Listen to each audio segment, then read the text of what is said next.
Welcome everybody to Adrift in Aldhalor, our weekly actual play show set in our homebrew world of Aradun. If you're joining us on Twitch, welcome. Enjoy the show. If you're seeing you on YouTube, then enjoy it there. Please like, comment, and subscribe. All those fun things. Our music is licensed through Musicbed.com, and our ambience is provided by Syrinscape, as well as occasionally TabletopAudio. We also use a nifty website called Bardly to distribute our music, both to you all, but to each other. So check them out. I'm going to bring Shannon up on to screen so she can talk about our partners. Hey, Shannon. Hey, hello everybody. Happy Monday. Welcome from wherever you're viewing. We're happy you're here, and thank you for watching. We appreciate it. Let's talk about our partners, starting with Arcane Spectacles. I have a question for you. Do you want to elevate your TTRPG and D&D gaming setup? Yes. If yes, great. Guess what? You can showcase your dice collection with pride using Arcane Spectacles' personalized dice display, with options ranging from one... Oh goodness. With options ranging from 1 to 5 shelves, each one custom engraved with the name of your dice set or character. It's the ultimate way to show off your collection. Sturdy construction and a unique touch of personalization make this display a must-have for any serious gamer. Upgrade your setup today and roll for the ultimate gaming experience with Arcane Spectacles. Visit them at arcanespectacles.com. I've actually been looking at those, and I really want to get one. But I feel need, like you're like the so perfect many audience of for them. that.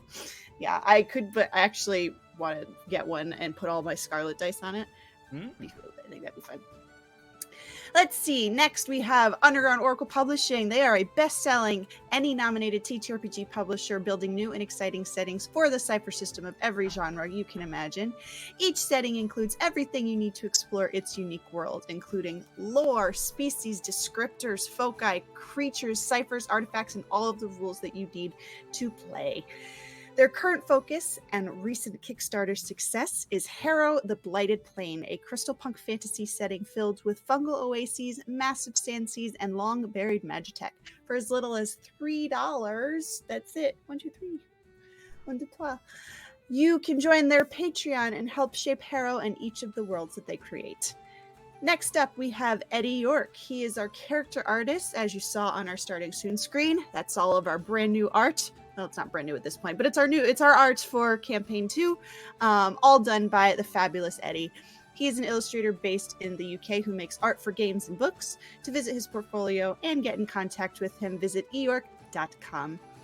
Last but not least, we've got 1985 Games. They create affordable, accessible, high-quality accessories for D&D and other tabletop role-playing games. Sean uses their NPC cards, and they're huge hits here at our table. So if you'd like to pick up your own set or any of their awesome other wares, use the code ParadiceProd for 10% off your entire order. Let's see, last couple of things here, and then we're gonna get into it. We have recaps on our Discord server of every single previous session written by our wonderful DM. They're a page each. They're short. They're really entertaining, and they're just great. And we're so thankful that you do those, Sean. So thank you. A great way to catch up. In addition to the Sean Sham Power Hour on Sundays, which has been on an unscheduled hiatus, but hopefully will be returning this week. We see. We see. We don't know. It's definitely returning this week. Great. I should be there. I should be there too. It's been my fault the last 2 weekends, just so everyone knows. It's okay. Life. It's the end of the school year too. It's a busy time. It's a busy time. I forgive you. If you're interested in sponsoring an episode or 2 of Adrift in Aldhalor, shoot us an email at paradicerpg@gmail.com and join us in Paradise not only here on Twitch and YouTube, but on Twitter, Discord, Instagram, and TikTok. I'm done. Good job, Shannon. Thanks. Let's play. I want to play. Look at them. They're on screen now. Look at them. Look at them. Hello. Hi, friends. Oh, look, it's Fyrn. was in the middle of something. I was expecting a burp. I was too. After. Yeah, after, of course. All right, let's jump into our recap, folks. Last we met in the land of Ezha on the Aldhalor Islands. The adventurers' investigations still split them apart, with Sass and Jaquet catching their breath at a small pond in the overgrown fields outside of the old abandoned farmhouse where they were attacked by bandits. Here, they argued over the severity of killing some of those bandits. Jaquet refused to believe the woman he stabbed was dead, and he insisted they did nothing wrong given the bandits' aggression. Sass could not shake the figurative and real blood on her hands.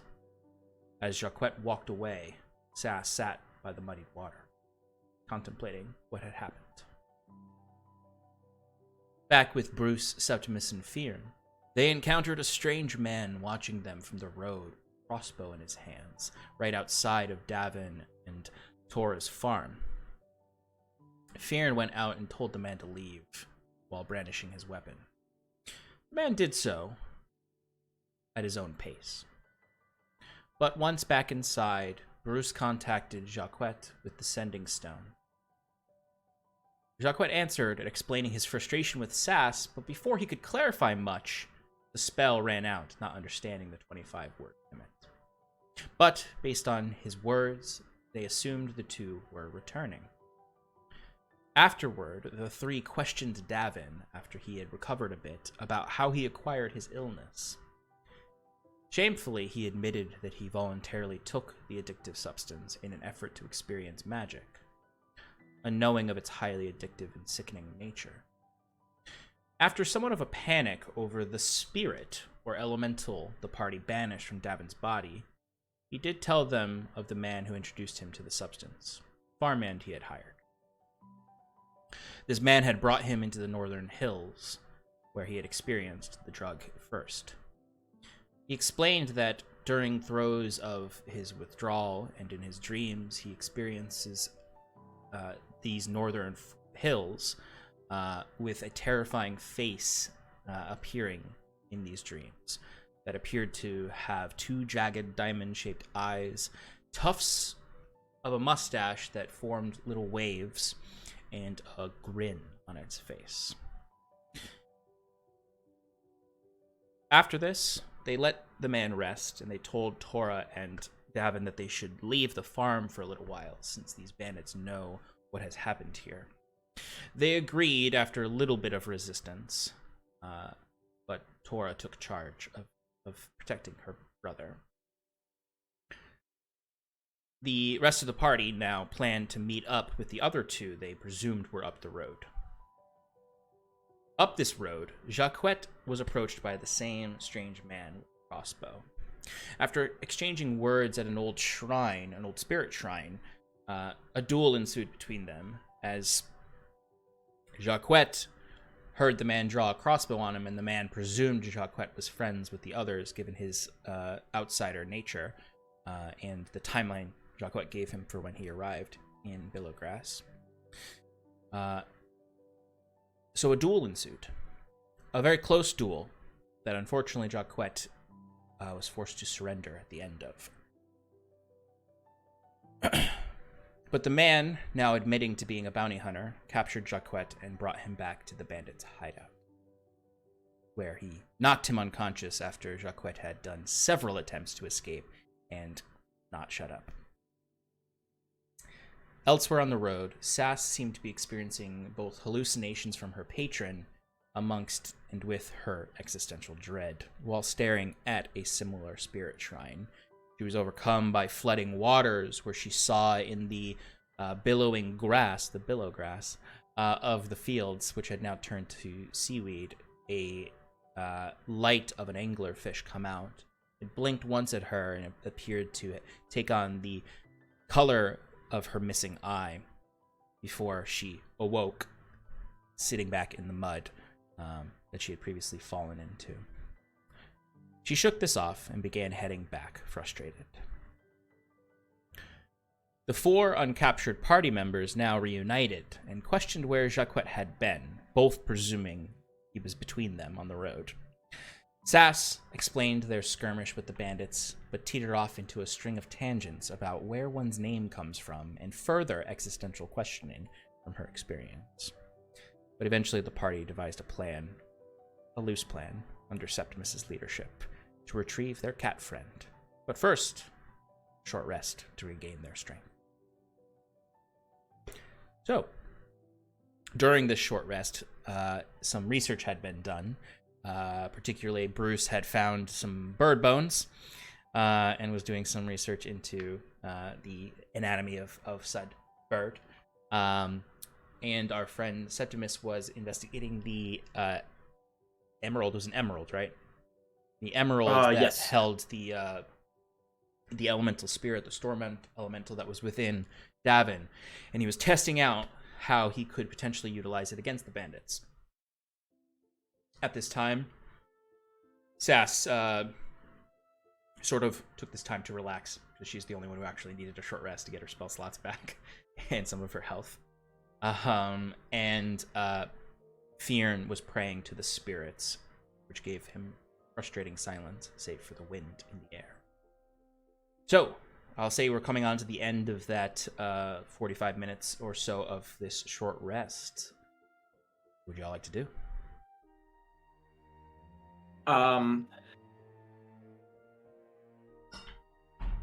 When Septimus is kind of done with his research, I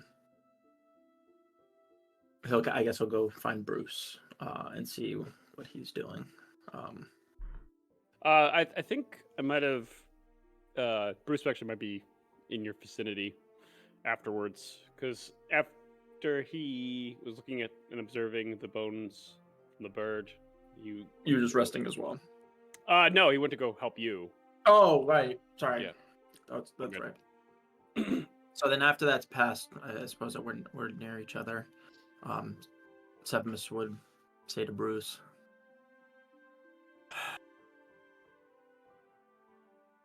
What's up? so it looks like upon shattering this crystal, storm elemental would be unleashed. But I can only imagine how volatile that would be. So I really would only want to use this in a last-ditch resort effort.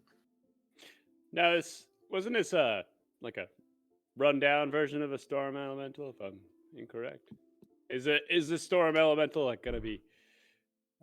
I don't know the exact size of any elementals. I guess that was a question that I maybe wanted to ask. Is Sure. Based on the ritual that we cast, retrieving the elemental from Davin, and then also just kind of like tinkering on it during this time. Do I get a sense that this is a full-blown storm elemental, or is it just a fraction? No. But this is the thing. I wouldn't call it a fraction. What I would say is, from your knowledge, Septimus, from your youth in studying the elementals, this is what you would equate to a very, very fledgling elemental, almost like equivalent of like a dragon whelpling. Right. Okay. No, it's not thankfully not a full.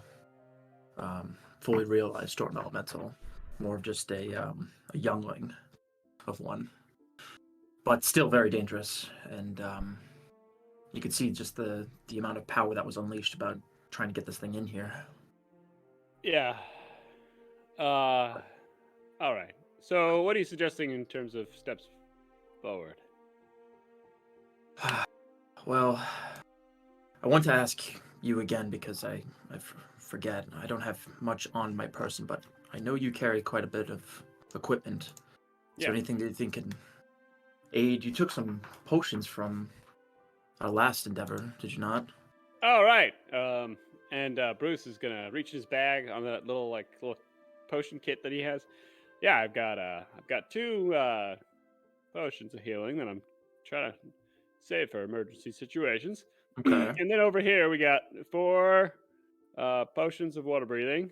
That's what I've identified before. It's kind of like written in chalk because I didn't have a pen at the time.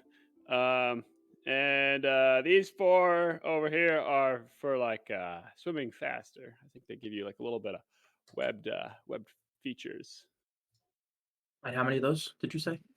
4 of them. For water breathing and for swimming? Yeah. Interesting. I wish may- I wish one of them gave you like, feature where you can kind of like see well underwater, because you know how like open your eyes is sometimes disturbing, depending on how much salt is in there. But That is a good point as well. I've got baby eyes, I know, But those could come in handy with some of the other equipment that we have. But it's good to know all the resources we have before we go on this endeavor. But I think the next step right now, Septimus kind of turning and looking back to see wherever Fyrn and Sass is Sass clearly is not alright, and if we're gonna have to pursue any further, we need to make sure that she's okay. yeah. Let me just check my bag real quick. Are Maybe you? a lollipop. I can give her a lollipop also. That might help. How close are you guys? Just like, would we have heard their conversation? Are you guys keeping it quiet? Probably a little bit outside there. I'd say, yeah, I would say we're near each other since we're trying to rest each other, not get ambushed. Yeah.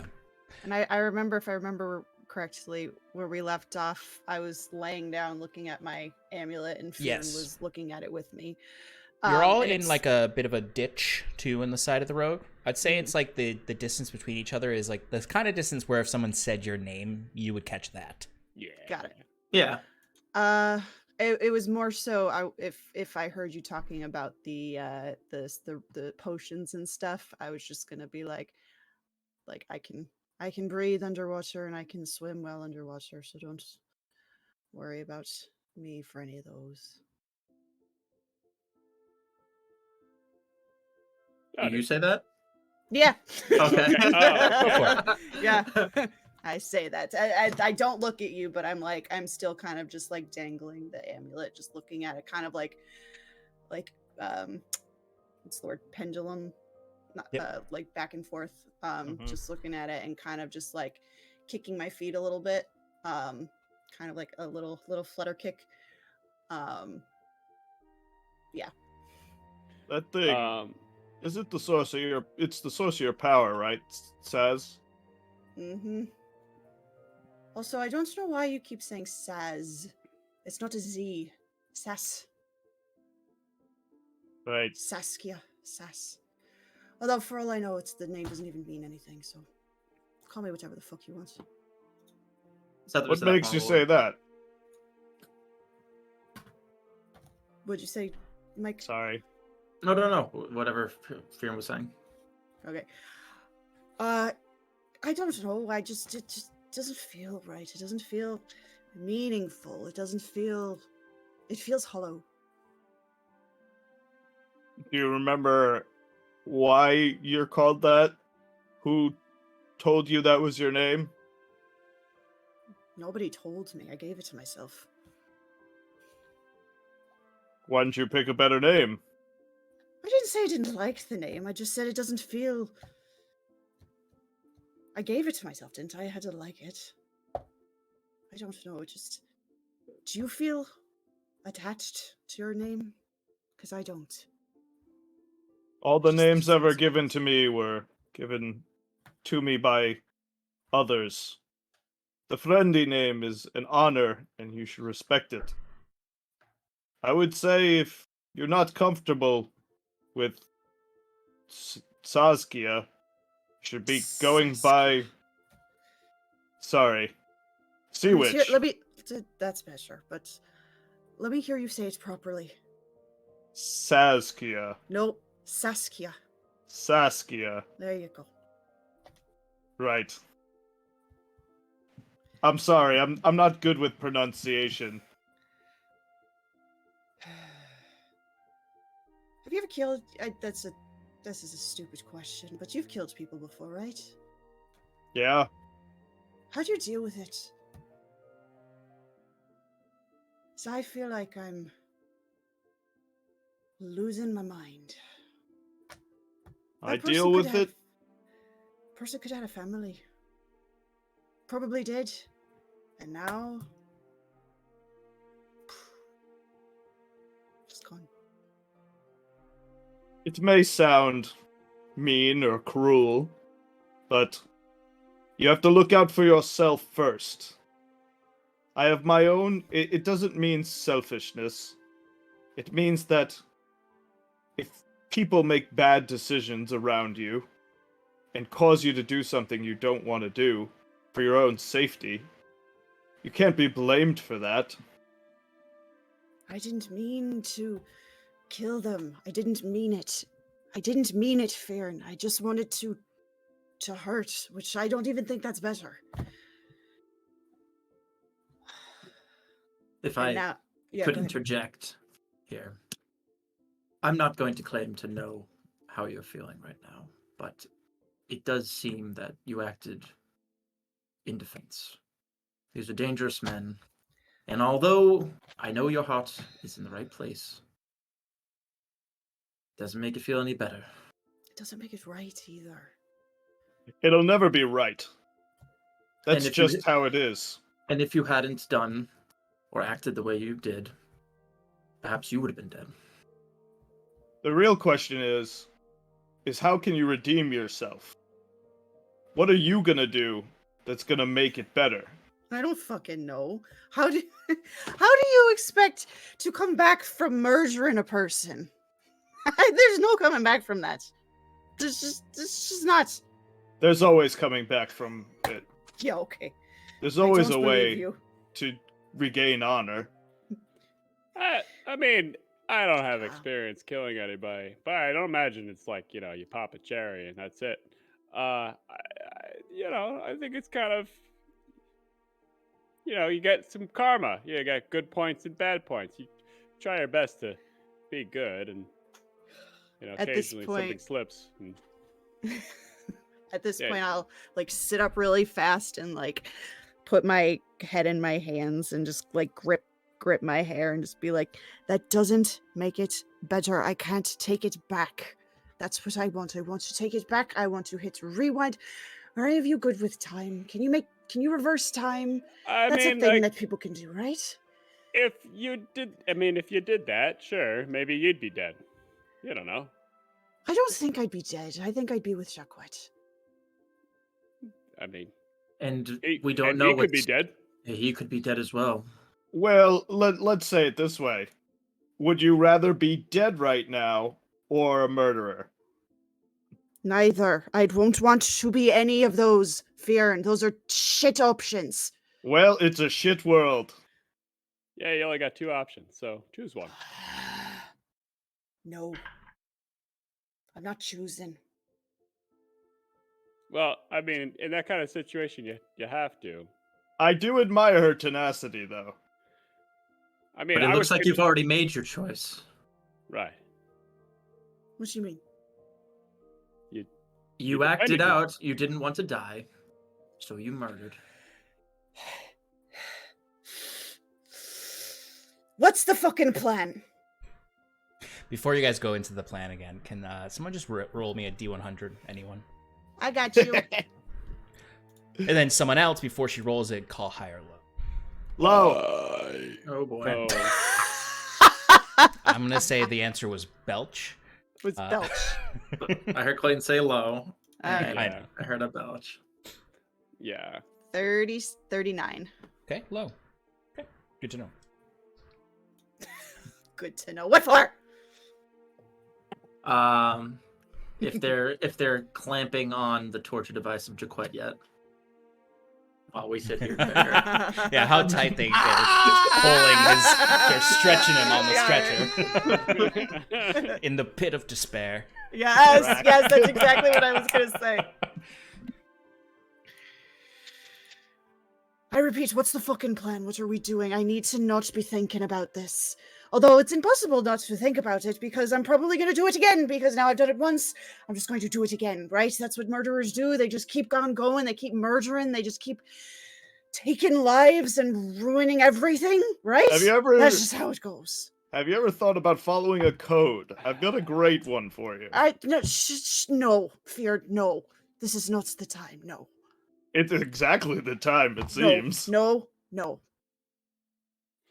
I mean, Well, as far as a plan, I may have one. However, it requires you to do some stuffing, and of course, if you're Fine. up for it.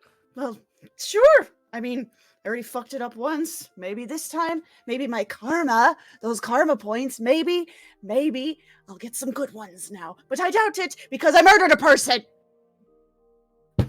hey, you can still try. To get Of points. course I'm going to still try. There you go. All right. What was that, Septimus? Well, you know where the den is, or wherever their hideout is. I've only seen the We outside, have- so we haven't been in. We didn't make it that That's. far. But you are able to turn invisible, correct? Yes. That gives you a good edge. Yes. And I'll assume that maybe talking or some other reason when you were with Jaquet that you were ambushed. Oh, but- there's a reason for it. Misty stepped into a bush. But irrelevant. Go on. Yes. Invisible. Sneak in. See what's what. Come back. My and thinking report to you. was, well, going off what I was speaking with Bruce about with his potions of water breathing and swimming, since you're already capable of doing that, we have the device that we took from Hyven that could flood an entire area. If you go in with said device, sneak in, try to be next to Jaquet, or try to tell him that you're there to save him, that everything's all right, and bring one of the bring two of these potions with you. Bring a potion of water breathing, bring a potion of swimming. Activate the device, floods the whole area. They go awry. You two are able to swim to safety, and we try to get out of there as quickly as possible. No killings, no fighting. That's fucking brilliant. Right? That's fucking brilliant. Listen. And on top of Yes. that, obviously, it'd be hard for you to go alone. I suggest that Fyrn try to follow you in stealth is up to a certain point, just to keep a lookout in case things go wrong. You have some sort of backup. I'm not much of a stealth person. Well, that's why I said up to a certain area, which is what I was going to ask you, Sass. Who's Shannon? Nobody. It's your real name. About how far would you say when you got ambushed the first time? How far were you with Jaquet from the? Oh, the house, would you say? let me think about that for a moment. How far away were we? Yeah, I was about to. I was like, are you doing a bit or are you not?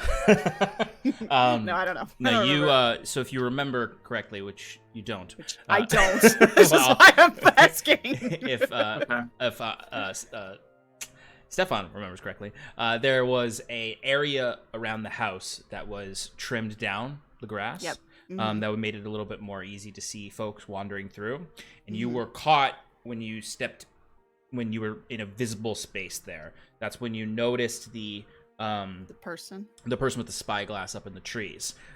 Is when you were yourselves peeking through the bush line trying to see. So is it within like the bushes itself, 30 feet? yeah, I'd say it's Okay. generally 30 feet from the house is where you're Okay. gonna be All right.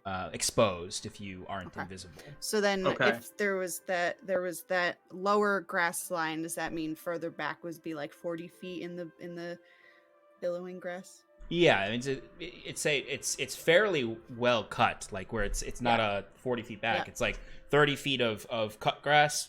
On the 31st foot is tall grass. Got it. Okay. All right. So about 30 feet away from the house, it's low grass, but Beyond behind that, that it's is pretty the tall covered grass. with. Yes. Okay. So I'd 6 to say 8 foot that's high grass. 6 to Okay. 8 foot high grass. So I'd say that would be the good place to stop. I would say for you to both to go to the edge of there. You turn invisible. Fionn stays behind, keeps a lookout as you approach. See if there's any sort of commotion. Waits for the signal for the water to be flowing out, and sees you two swimming out. And if there's any need to engage, he helps you just to fight them off, just so that you guys can continue to flee. In the meantime, since I was going to say, what are you doing? It's apparent that myself and Bruce here are not avid stealthers at all. We can lay some traps. We can place some traps here as you guys are fleeing. If they're catching up, if they can get caught in a couple of these, and we can hightail it back to the low grass. Billgrass. Right. I'm It's pretty maybe fucking foolproof. maybe I'm thinking too hard into this, but is that enough time for you, Sea Witch, to get in there? You know, set the device, I can be grab, invisible free for our about friend, and for about an hour. If it takes any longer than that, then there's no Well- point in me doing it. and if this place has the drug in it, or they're doing experiments with, you know, storm elementals Do you want me like to we try to saw in steal the something? visions. I think the main, if it is, I'm just worried about what'll happen when the entire building gets filled with water. well, that'll hopefully set them back. Well, I hear what you're saying though. Maybe to wash away, right? It was just a Mm. pout. Did we see the drug? We I didn't saw see that the drug. you did not. They I did not see it, so never mind. I mean, we might be filling them, giving, you know, Sea Witch and Gloveless a bath of drugs. Yeah, you actually. I guess we can just. Yeah, I don't know how much you guys fully told Sass what you all were doing, because I know she told you what happened with you all. We'll presume during that hour you disclosed what you discovered about it all, that it's a drug, Yeah. that it's not just a sickness. say Okay, so. cool. Just making sure. We'll do our best not to drink the water on the way out. Not I my should neck on say- the line. It did seem that while we were there, if you consume it, that you have the effects. Also, Not it's necessarily probably diluted to shit. Just I think a little bit of that risk is all right if it gets Jaquet out, so I can start fucking yelling at him again for just existing. This Being goes him. well, and we get him. You can yell at all of us. So What are you guys are just gonna set traps? What if we Yes. can't find you? we'll run back to. Can How you? much the grass in the right? There was a door, right? in You the can farmhouse? explain. I'll do a it? re-explanation of the space but pretend it came from Sass. What I could do. Let me just I'm give you an sorry. outline. Let me just Go give you a ahead. quick outline of the space that you're working in when you're, because where you are right now, you're still, you still have to go a little ways up the road to get to the exact spot that Sass knows that you can enter in. Basically, you have this large flatland that goes from north to south, or south to north from the road. On the northern edge is a big forest. Behind it are tall hills.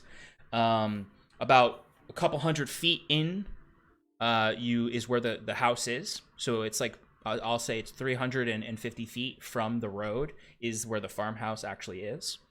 That whole 350 feet is tall grass and sort of muddy lowlands.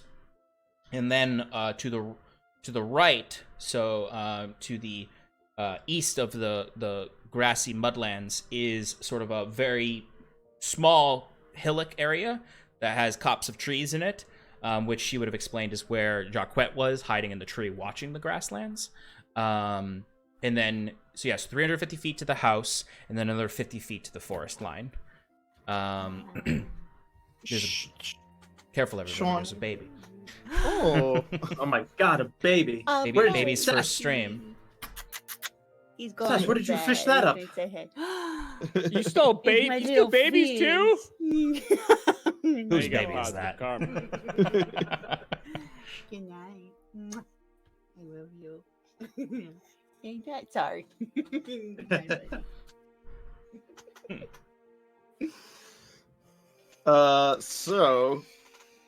Sean, I actually had a question. Sure. So this barn is where they discovered. The general direction of it, is it similar to the tower that they were telling us about? There was a hill wizard in like a tower or something. What was it? Tora was talking about one.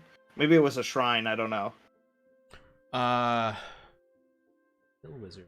Oh, yes. Yes, it's in that general direction. Now, the barn / farmhouse in question, Sass would explain, was like completely decrepit. The ceiling had been collapsed in. So, like, as far as like for everyone's imagination, you're not imagining like a building that's sturdy that has accurate like walls. But Sass, at the same time, that ruined building is way too small for 15 bandits to have been hiding it. So extrapolate what you wish from that. I'll just look at the name of the episode. But yes. I got you. Wait, we have a name for the episode already? Yeah. No one look at the stream.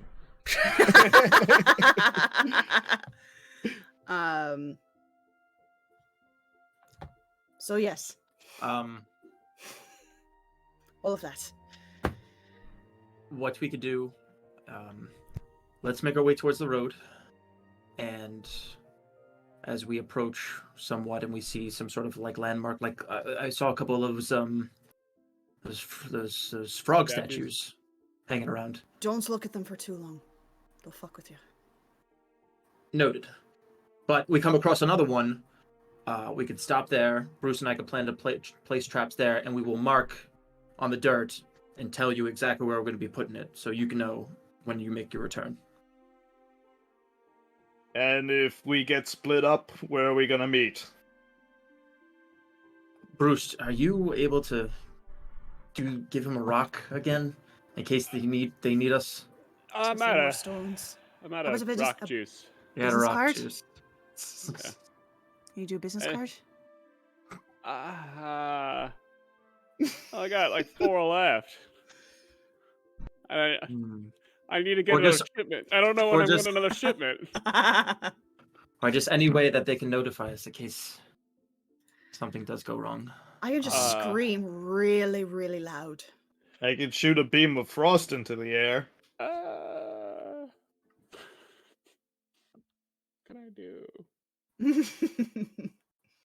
While you are contemplating the last bits of your plan, I'm going to jump over to Jaquet.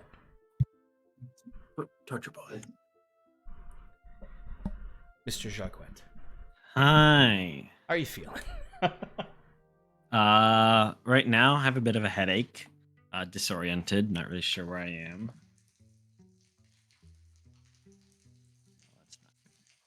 Jaquet, you wake up to water dripping on your face. The slow drips from a ceiling. Are my You- hands bound? Yes, your hands are bound. Your hands are bound. You're no longer with ropes, but now you can tell with chains. You're in a long hallway. You can only kind of see that you're in a long hallway because you're kind of surrounded by like scraps of wood and other detritus. You're kind of hidden actually in the end of the hall. You can hear that this whole place is dripping with water. There is about an inch of water on the ground. Disgusting. Real gross water, real murky, really like you can smell it. Yeah, big welt in the back of your head. You're feeling disoriented. You can hear voices coming from door on the other end of the hallway through a door. What would you like to do? Or what would you like to look for or explore or try? Can I stand up? You can, as soon as you try to stand up, you find that you are only bound by chains, and as you stand up, you realize those chains are bound to the wall. All right. Do I have any equipment on me? You would only have, you wouldn't have your bag. Right. You would basically have whatever you might presume Jaquet would have hidden, like small, insignificant things he might have hidden in his Right. pockets or within his jacket.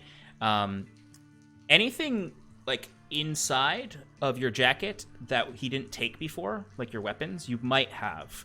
So if there's anything you want to say, sort of like offer up as a thing you might have, like one thing maybe. the only things that I think Jaquet would have, I would assume he would take the hand drum, which is my focus for so I could only conceive of really thieves' tools and his charlatan's dice would be on his person. Okay. I'm gonna have you roll me a d20. And say high or low. Low is the charlatan dice. High. Nat 20. Okay. I did that wrong. I don't know why I said that. I should have kept that to myself, but it doesn't matter.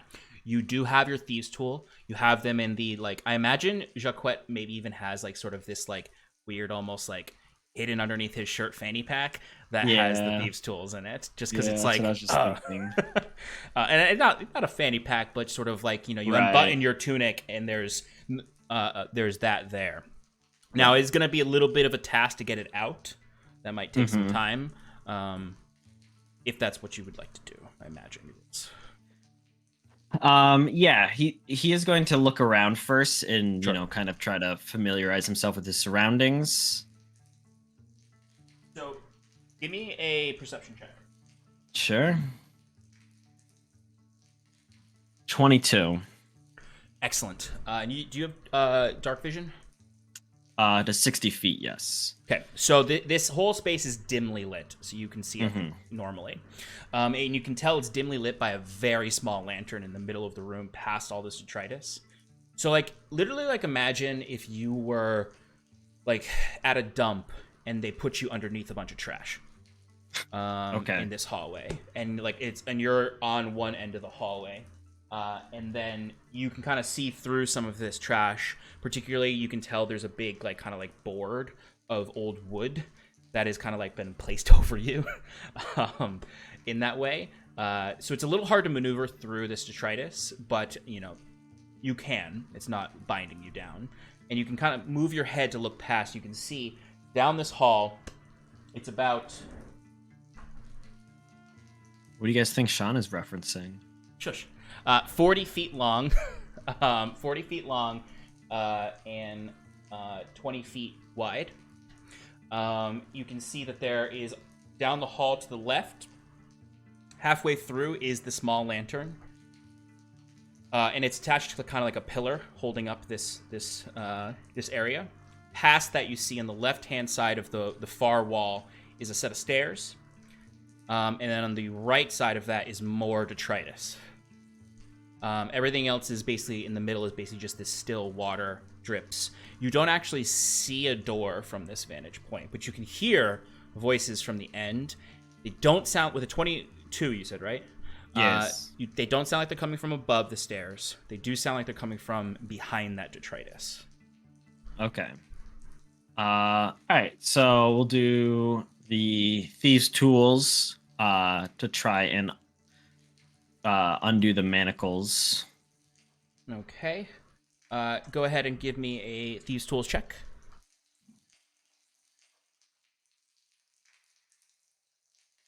So I believe that's just going to be my sleight of hand. Correct. That is a 13. 13. Are you proficient in sleight of hand? Yes. Are you proficient in thieves' tools? I assume you are as a rogue. So you said a 13? Yep. Okay. So, what I'm going to say is this is going to take a while. Like, you are getting there. It's just this is going to take you a very long time to actually get free from. And it's not that you failed, it's that it's just there's going to be some challenges between when you successfully undo it. So for now, I'm going to say you're just doing that. Working on it in this space. While you're working on it, do you want to be kind of looking out, listening, that sort of stuff? Because it's going to take you a while. I'm thinking like a good like 30 to 40 minutes to get this undone. Yeah, Jaquet's gonna, if there's detritus near him, he's gonna try to like push it together to almost make like a nice little chair out of it. And, you know, lay back almost on his arms, but like with just enough of an arch that, you know, he gives himself space in case someone comes. It just looks like he's reclining in the trash.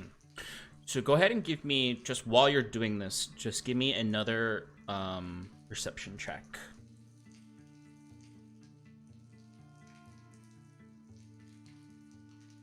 12. 12, okay. So, you are able to sort of find enough, like, kind of detritus in a way to give yourself a raised seat that doesn't, so you're not just sitting in the water, and it's a little more comfortable to be working at this. As you're doing that, you can hear from that next room someone shouting at this point, like someone's berating someone. And as you hear this, maybe you even pause for a moment, that little bit of light flickering in your feline eyes as you listen for a second, and you kind of breathe, and you can see, like, kind of your breath a little bit as you notice the room is a little colder than outside, and you can almost feel your heart sink for a moment as that light just seems to dim dramatically. And then suddenly it comes back.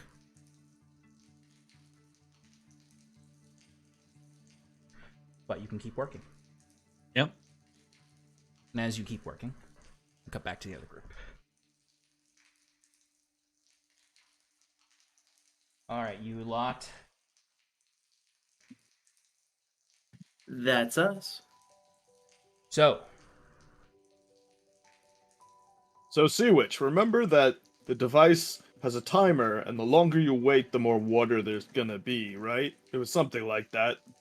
So, You know, I could just be the one explaining how it works. Okay. So right here on the bottom, there's a button. Kind of like how Fyrn said, you got a little bit before it goes off. Do you know how long precisely? Yeah, like 5 minutes. Anyway, so I would lay it down here because it's not going to activate if it's not properly mounted, or if you really just bang this area in the back right here. Right here will initiate whatever catalyst is needed. I wouldn't recommend doing that. It might blow up in your face and probably get shards of metal and stuff in your eye. It's more of a controlled blast on top. Yeah, don't fuck with it. Hits the button, don't smash it. Got 5 minutes. But also make sure that you know that Jaquet can get out of whatever bondage that he has before you probably set that off. Right. Fair point. Right. And you said you had potions? Yeah, here you go. Here's 2. One's water breathing, and the other one. Do they need to be taken in any sort of order, or just? I don't know, but I did identify that the long strider one is a little bit better tasting, so maybe have that as a chaser. Noted. All right. Septimus, if I think I could take them all, can I just start attacking? No. I don't know if the objective is to just kill them all. Fyrn, for once in your fucking life, just wait. At least until you have eyes on Sass and Jaquet. Or if he's in there just for wait. Just wait. We don't need to send any more souls out into the ether today. Right. We've already done that. Exactly. So just wait. Hey, you can help us set up traps. There you go. Keep yourself busy. So you No, don't but get we need the, that. We should at least have eyes on the house in case something does go wrong. I told you I'll scream really loud. From where we are, I don't think you've heard the lungs I've got. I can scream really loud. We'll see how it works out. Let's go with Septimus's plan. He's the one in charge here for now. All right, I'm gonna give you a business card, but do know that you have to write it down, your message, for me to hear it. Well, that's why you should give it to Fyrn, just in case there is something that he's not acting immediately. Really wet. Yeah. Hey, you could just write like "go" or I don't know, "boo." I don't. If the water's gone off, that means the plan has kind of worked. I guess unless it goes off early, or you somehow doesn't go right. Exactly. You don't necessarily know that. So why don't you give one to me and one to Fyrn? So we both have one. You still have 2 left. Just don't use them if you don't need to, please. I got it. I'll tuck it into my tank top because I left all my shit in the mud. It's true. So I think at this point we would make our way to the road Mm-hmm. and move into the direction to Sass's direction. I'm Until we come across perchance another frog statue. I would like everyone to give me a perception check then for a frog statue. Sure. I will not. Oh, I know. I actually do want you to do one. Okay. Bruce. It could be overgrown. We need your sensitive toes. Yeah. This is one. Dude. Oh, buddy. We need your sensitive toes. Okay. Sass, what'd you I don't get? even remember what 16. I just rolled. Fyrn, what'd you get? I got a natural 1 for a total of 3. No. Septimus, what'd you get? 14. Okay. And Bruce, you got a 1. I got a natural 1 so a total of 4. Okay. Okay. So Bruce, there's some cool rocks that aren't quite statues of frogs. It's actually like if Bruce has like any interest whatsoever in just sort of like the ruined landscapes, like Bruce, you would like notice like old like foundations that are under the grass and stuff. Like there's actually some interesting stuff that you notice, but it's not what you're looking for. That's what I'm paying attention to. Yeah, you get distracted by some cool old floorboards. And Sass, what did you get again, Sass? 15? 16. Okay. So Sass, you're the one who notices it because DC was 15. Septimus, you kind of like she sees it and then you both kind of confirm it together. Sass, and it is quite a bit overgrown. You notice that like when you look down towards the grass line where you had first discovered the bandits walk into, you notice that there actually is near exactly where they walked in an overgrown frog, almost like it's a symbol for them to look at to know it's time to go into the grass line. And it's almost completely overgrown except for the eyes. And Fuck. The Fucking eyes. Yeah, and the reason why you notice it is there's just sort of like the light outside glimmers just right on it. And when you get up close, you notice that there are 2 small quartz in the eyes that when light is shown on it, reflect back. Almost as if that's how they find this when it's so overgrown. Don't look at it too long. But basically it looks like a little man, little squat man covered in just like vines and grass tangled all over, except for these 2 light bulb sized eyes. All right. Perfect. Don't look at it too long. Don't. Septimus, stop. You're looking too long. Look away. Okay. Don't. Septimus standing in front of the statue would take like 5 paces and like mark in the dirt like an X. Take another couple paces and just do some markings in the dirt to be like, I think these are some good spots for traps. And we'll place them here if you return back in a hurry. You're not looking at it, are you? Ian's studying the traps. Well, there's trap locations. Yeah, can we take those quartz out of the eye sockets? Oh, then you'd have to look at it. Don't look at it. That's fine. I can't really see very well, so. I hand can, Bruce if you a want. crowbar. Wait. They're not Wait, crowbar. before- They're literally anyone looking at them sees they are sitting very simply inside the eye sockets of the statue because the eye sockets are quite concave. Yeah. Before you do that now, that was the only thing that we were able to spot. So, especially with it being overgrown, if they're running back in a hurry, they're not going to see this thing. So at least keep the eyes there so they could tell that it's there. All right. You can grab them when we're done here. Somebody please take those. Sure, I'll keep it in mind. All right. So, unless there's any other final thoughts, I think you two should start stealthing towards wherever the house is.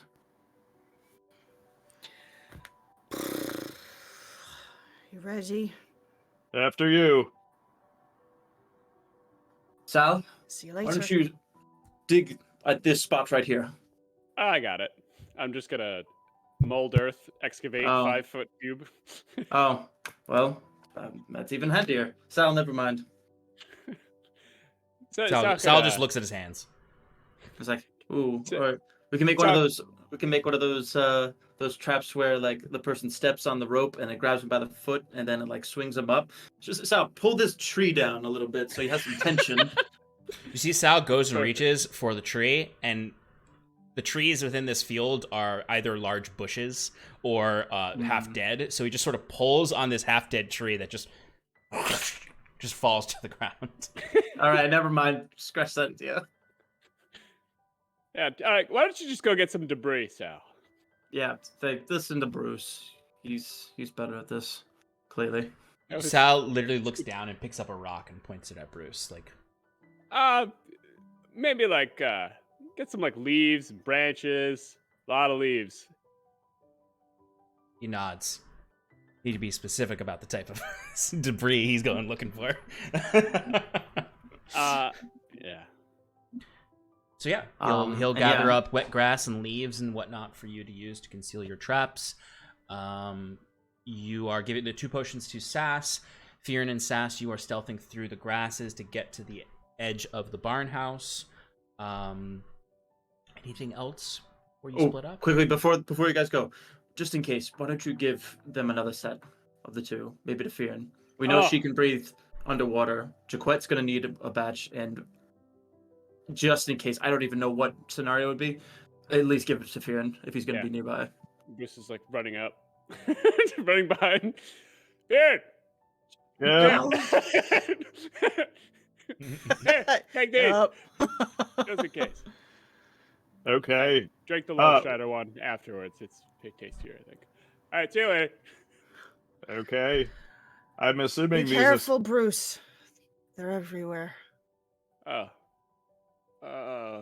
Bruce is just gonna run away. Yeah. Sass, yeah, after you say that to Bruce, you kind of like turn around back to Fyrn and like for a moment just sort of like a breeze goes through the grass that might be kind of like Fyrn's literally does not even flinch. All right, Fyrn, let's fucking move fast. I Right. hate this grass. Fast and loud, the way I like it. Nope, just fast. Fast and quiet. if the 2 of you could give me stealth checks with advantage because the tall grass, but also because with that you suddenly all would feel as a tough wind kicks up. Excellent. And it's hard to like, it's literally, Bruce, as you're walking back, you like look back and like now to you, like your vision is this like weird dance of lines as the grass is all swaying and swaying and swaying and swaying.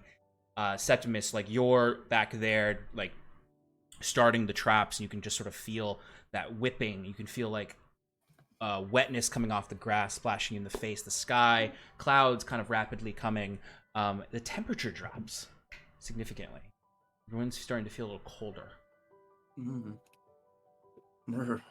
Not like freezing temperatures, but just like a little chill. Like, brr. Exactly. A little shiver maybe go down your spine. Yeah. Okay. Bye, guys. Hope you find your dad.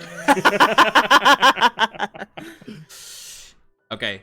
What are these? Just stealth checks. 19.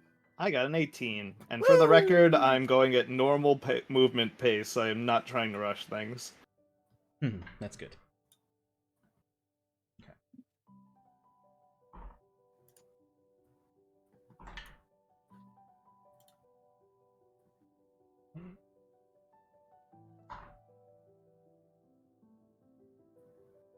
Okay. So, the 2 of you start moving through grass line.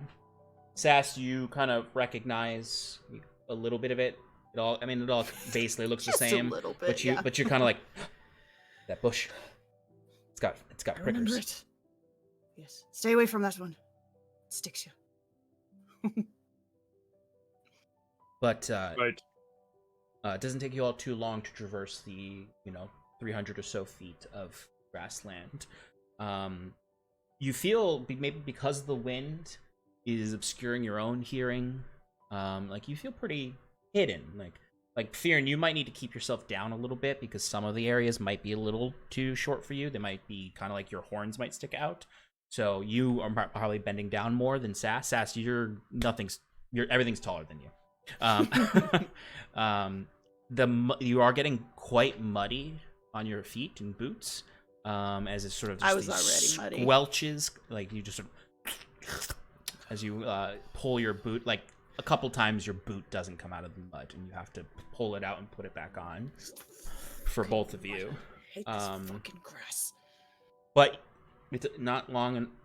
You would be able to, both of you would be able to see that the grass seems to, about 10 feet ahead of you, start to sparse out and turn to the short grass. So you're about 10 feet from the line now, and you can see the kind of like some of the top of the farmhouse jutting out, like sort of the ends of the roof. Like if it collapsed into the middle, you can kind of see what's jutting out on the left and right. You can both definitely see the tops of the trees that are about 80 feet from the where you are currently. All right, Fyrn, we're not far. It's almost time for me to disappear. You remember what I said? Just fucking wait. Right. You said they have watchers out in those trees somewhere, right? Right. I don't know how many of them there are, but they were everywhere. And they were running after us. There's just so many of them. And I mean this.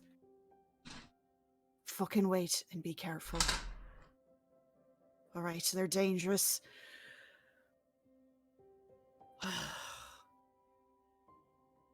Yeah, they're dangerous. Right. Same goes for you. Get back to us alive. Ha! Preferably with the cat. Yeah. Yeah, alright. I'll see you in a bit, yeah? Right. Invisible She goes. So, Fyrn, you're staying in that kind of like 5 feet away from the forest line, right? Or from the edge of the grass? Yeah, so it's like 35 feet total. Perfect. I would say that, Enough to be able to see the farmhouse. Enough that I would like peek out, every once in a while just to check, So, Fyrn, would you like to keep your previous stealth roll or roll a new one? I mean, the one I got was pretty good. I think I'm gonna stick with it. Yeah, for a fighter, an 18 is pretty good. So you go ahead and give me a perception check, Fyrn. Sure. Sass, do you want to do a perception check as you head into the grass? Yeah. Mm-hmm. Okay, so give me your stealth check first and then perception. You got it, boss. Ooh, thank goodness for advantage. Motherfucker, it's the same roll twice. I got a 6, Sean. 6? Okay. Alright, so... Oh, God. Mike! Stop it! Not my fault. But All right. you absorbing his bad dice. Yeah, you yeah. All right, stealth with advantage. I got 2 10s. And What is the total for that? A 10. Oh, I'm sorry. I thought you meant you rolled 10s. No. I rolled a 6. So 10 for stealth and 11 for perception. 11 for perception. Okay. My So, passive is 14. the both of you, when you step out... Nope, that's good to know. Your passive is 14? Mm-hmm. Okay. You both step out. Well, no, I'm sorry. You step out. You are watching from the grass line. What you see is that same farmhouse. It's about 60 feet long, 20 feet thick.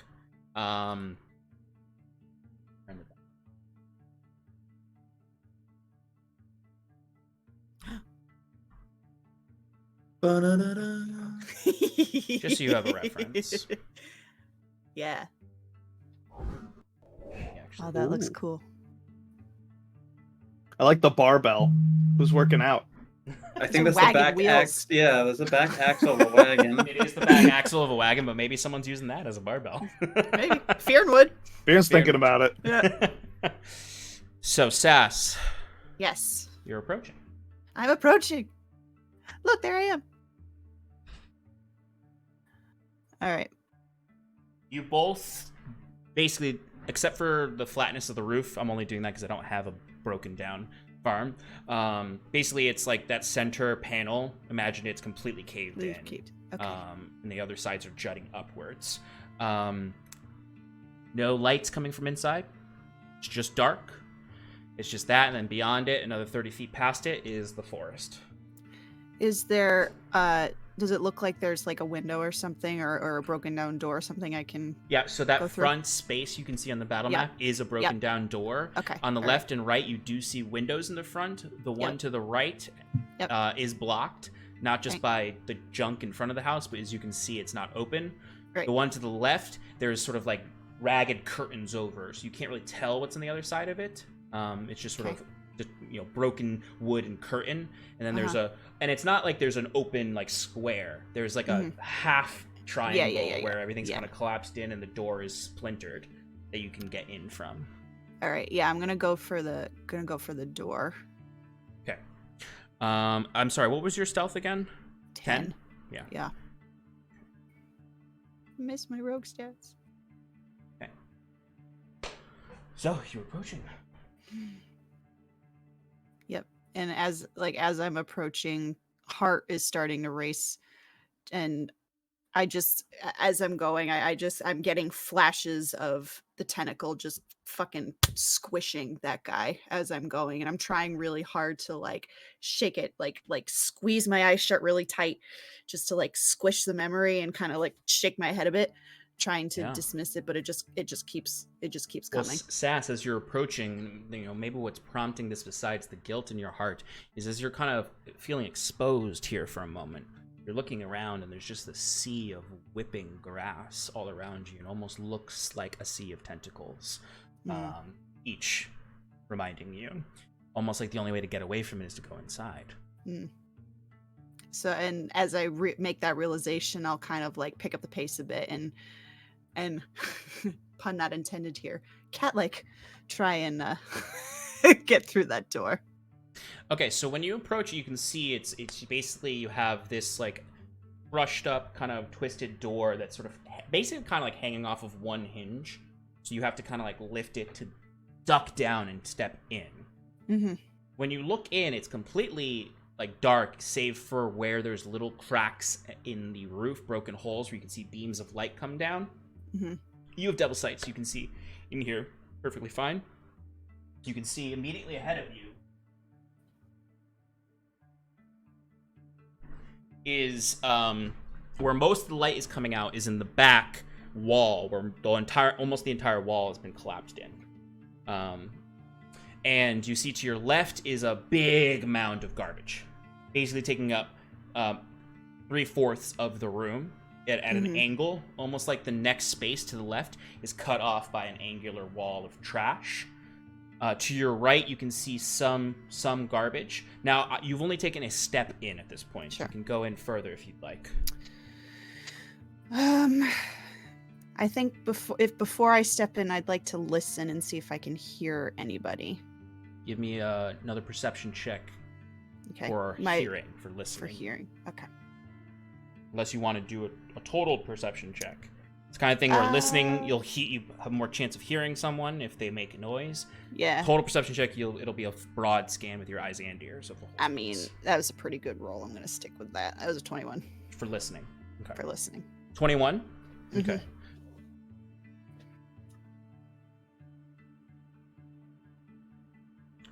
Two things. One, there's almost a whistling going through this space of wind through the cracks throughout the space that's making you paranoid. Where for a moment you're like, was that someone, or did a piece of wood dislodge?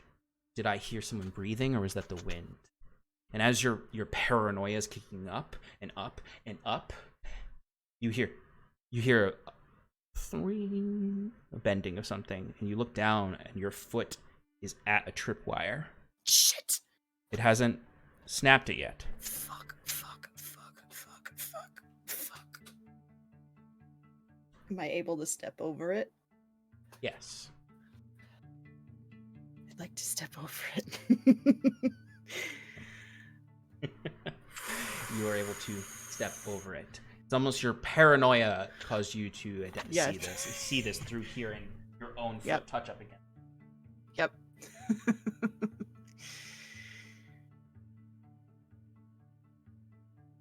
Phew. Yeah, phew. Never check for traps as a rogue. Why start now?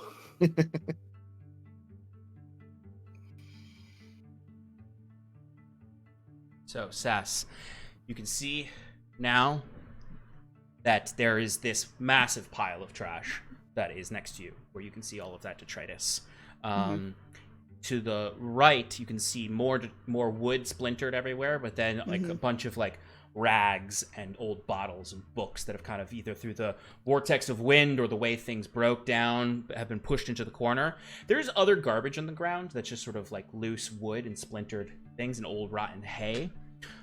So where you can see wood on the battle map, just presume there's it's covered in trash. The clusters are what are kind of the larger blockages in this space.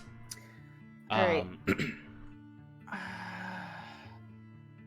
So clearly this is or at least I think what I would be thinking as Saskia, not as Shannon, because Shannon knows, but as Saskia, there's gotta be more. This is definitely not it. And when we were in the forest before, like we didn't see anything. And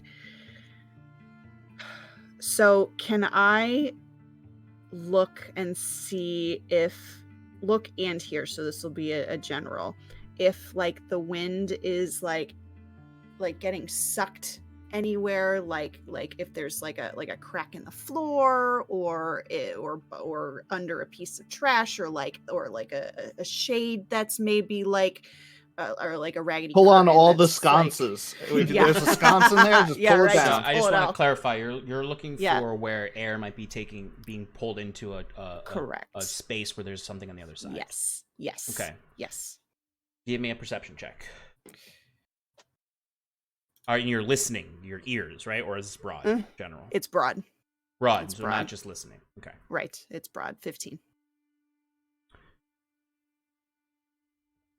You hear the same thing. Fuck. Like you hear whistling through the holes here. Fuck. You can kind of feel the wind kind of mostly gusting from that back blown out wall and vortexing in the space and leaching out of the openings.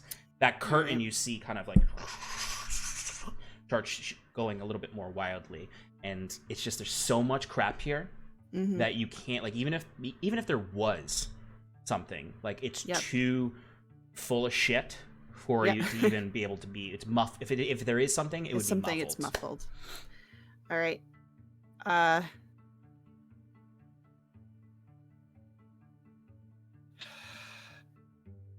guess my next step would be to start looking under things, moving Give me an things investigation around. check. Yeah, that's what I wanted. Yeah, 21. Okay. Two things. I'm being quiet. We're trying to be quiet. Go ahead. Do you want to be quiet? Yeah, I mean, Something I'm just going to remind you of is you're invisible, so anything you pick up is yeah, like turns invisible gonna- for a second, and then when you drop then- it yeah, comes yeah. appears again. I'll try. I'm trying to be quiet despite the ever persistent. Because there's a paranoia. blown out wall, and on the other side of that wall is the grass that then leads to the forest line. So just as a reminder that you remember there were people watching you from the forest last time. Mm. Yeah, I mean, I'm still gonna. Give me a stealth check while you're doing this. Because it's very easy to be careful here. Yeah, You pick 15. something up, you move it, and put it to the ground. Okay, 15.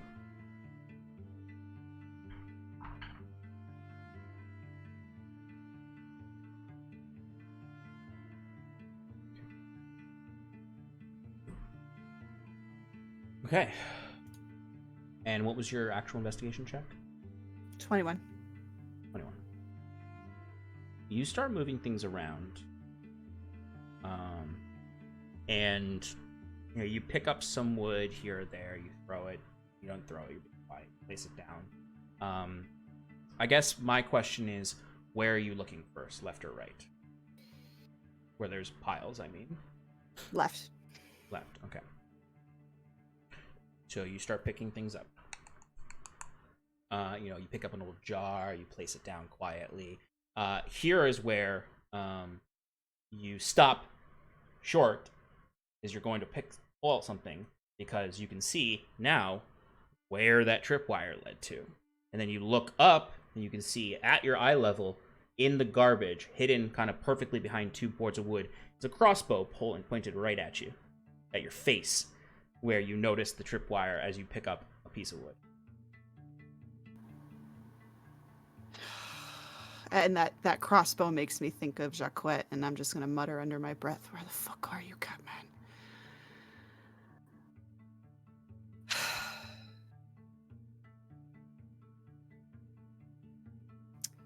All right. So I'm going to then assume that there's more traps buried under the trash here. And you said there's a blown out wall in the back. Yeah, and where that crossbow is, you can see it's pointed at your face because you went right up to it, but it's pointed at the door. Pointed at the door where you would have triggered it originally. Got it. Yep. So the trip wasn't digging through the trash. The trip was the front door. Yeah. But digging through the trash, you could have accidentally triggered it, but you rolled a high enough investigation, obviously. Good. All right. So I think then I'll go out that back wall, the blown out wall, and I'll look around there and see if there's anything out of the ordinary back there. So I think I've given up on the room in here. So give me a perception check or investigation as you approach. Do perception. Ugh, it was almost a 16. 12. And what was your last stealth check, or would you like to roll a new one? 15 was your last one. Would 15 was the last one. Keep 15. I'm gonna keep it. Okay. And I'm sorry, did you perception or investigation? What was it? Perception 12.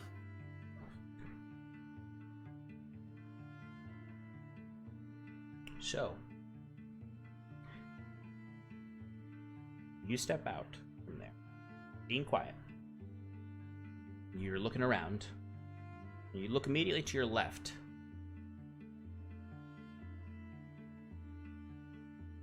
And thank goodness for all those stealth checks, because you just see a full bandit leaning up against the wall there.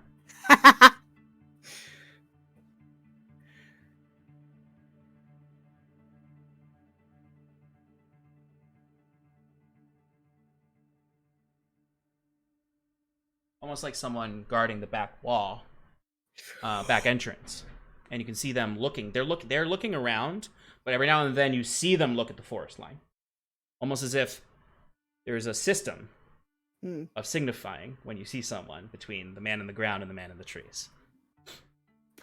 I'm holding my breath. Fucking wind out there, can you?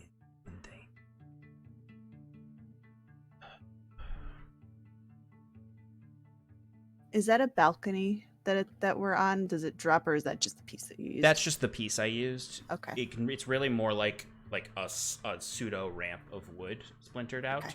Yeah. And he's kind of just standing amongst the pile of wood. So imagine there's no fence actually there. It's just open. Okay.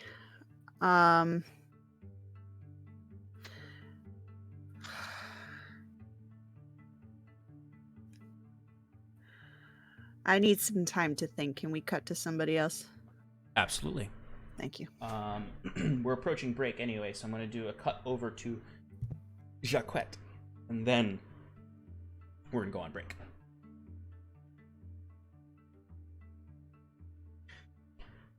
Jaquet, you are, we're going to say about 20 or so minutes has passed. since we last checked in with you. Maybe a little bit more, 25. And you're like making good progress on this. Like you're getting close. You're probably only like 15 minutes away from it. You've gotten all the pieces in, and now you're doing the real work of feeling for it and everything. All the while, like, it's not getting colder in here. It's just very cold under where you are.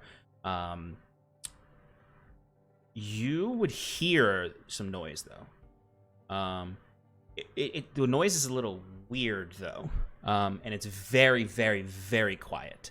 I'm going to say, just sort of based on your kind of last perception check, you just sort of hear you hear footsteps, but it sounds like they're muted. Like they're, beyond the water drips around, it kind of conceals a lot of it, but you just sort of hear this sort of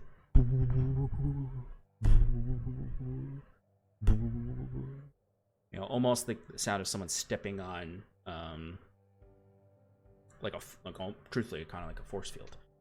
Just sort of this bubbling noise. Coming from above, specifically from the staircase, almost like it's concentrated there. You can still hear people talking through the other doorway. Is there anything specific you'd like to do beyond just continuing with your lockpick? Maybe just looking around the space, just to identify, like, I know you'd said, like, leaning to the left, I can see down to the other end of the hallway, but if I lean right, like, do I see, like, is just a pile of detritus that I would have to climb over?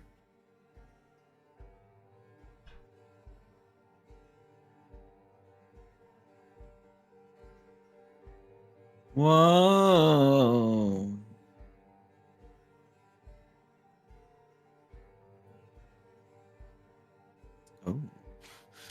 Oh, I see. So where these big boards are is kind of a symbol of the piles of detritus. Less so what they exactly look like. Almost like those big boards of wood are on top of the piles of detritus. I see. And you can even see where your chains are. Wow, nifty. I'm not going to try putting them on you, even though you can technically put them on minis. Yeah, I'm sure. But basically, there's that central pillar. You can see the lantern basically on the opposite side of it from you, leeching light into the whole space. You see the stairs to the left. The noise is coming from behind that board, basically. The pinging noises are coming from the top of the stairs. Right. Where you can now look, and if you look up, you can see where the light's bouncing off of a trapdoor. Okay. Yeah, so I'm just gonna keep trying to pick that lock and get her done. Can you give me a perception check real quick? Sure. I most certainly can. I most certainly got a 14. Okay. In the corner above where the noise is coming from, with a 14, you can kind of notice that, like, the light doesn't quite bleed there properly. Like, the corner of the room, the top right, if we're looking at the battle map, corner of the room, is unnaturally dark. The light doesn't penetrate a little bit of wispy shadow that's up in that top right corner.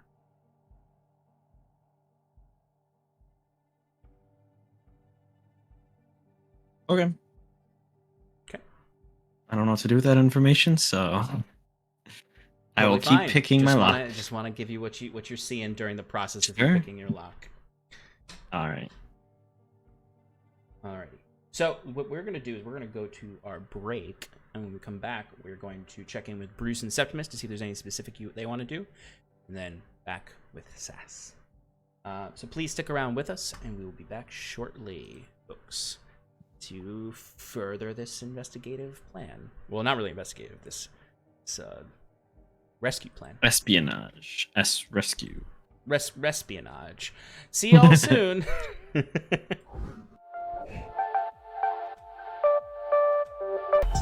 Welcome back, everybody, to Adrift in Aldhalor. So far, we have two of our best artificers amongst the party, making some traps. over by the frog statue on the other side of the grasslands. In case our friends get in trouble, they can head in that direction towards where they know the frog statue to be to try to stop the pursuers. We have Jaquet picking the locks on his chains underneath the farmhouse, presumably. He is almost there. He's about 10 or 15 minutes away from freeing himself. Upstairs at this exact same time, roughly, Sass is wandering about the house, invisible, looking for what she presumes there is a trapdoor in there. She narrowly, and by narrowly I mean very successfully. Well, the first time was narrow because it was a very lucky hearing roll. The second time, of her own investigation skills, avoided a trapped crossbow that almost shot her in the face. And then quietly started looking around amongst that pile, stepped out through the back blasted out wall, and thankfully was invisible because immediately to her left, quietly leaning against the wall, was a bandit keeping an eye out, muttering under his breath a few complaints about his post. Over by the grass line, we have Fyrn keeping an eye on the house. Not really seeing much, not really hearing much either. He just would see Sass kind of disappear inside. Well, no, because Sass was invisible, so he just saw the door maybe like slightly move as she went inside. We return. Fyrn, I want to ask if there's anything you want to do at this point while you're watching the house. Like you can do a new perception roll if you want, or is there anything else you might want to do? I think a new perception roll would probably be the wisest thing. Yeah. We can imagine maybe during the 5 or so minutes that she was investigating, you kind of readjusted, started looking around. Any particular things you're looking for, or just a broad one? I would say that the main goal is to detect any threats. So if there's anybody out here besides me, I'm keeping an eye at that tree line to see if I could spot any scouts. Any reflections or anything that, might give me an advantage if things were to go bad. Sure. Go ahead and give me a perception check. Woo! I got a 11. Okay. So I'm just going to hold on to that for now. Shift back over to Sass. But sure. currently, you're not really noticing too much, but we're going to keep that 11 as kind of an ongoing one. Understood. Sass, you are standing there. You don't do that noise, but you. No, but I basically drew it just caught my breath. And I'm not breathing right now. And I'm gonna back the fuck up, back into the house. You see the guy is just sort of standing there, and you can see he's actually quite a tall dwarf. Kind of tall dwarf, actually. Like almost like you're used to these burly bearded dwarves. This is more like a younger dwarf who is a little bit taller, very very small beard, but still very much a dwarf, maybe even half dwarf, as he's closer to your height than the typical dwarf. But he's just sort of leaning up, and you can see him now. And this is maybe a sign as you're backing up that he is relaxed. Maybe not suspecting anything, because you see he immediately pulls out a little bit of tobacco and rolling papers. Got it. Okay. All right. So even though despite his relaxed state, I was not expecting anybody to be there. So I'm backing up. Nobody's gonna see it, but I'm gonna crouch down and put my hands in my hair again and grip it really, really, really, really tight, and try and psych myself up and be like, all right. Looked over there. Looked out there. I'm gonna go fucking look over here now. Okay. Go ahead and give me an investigation.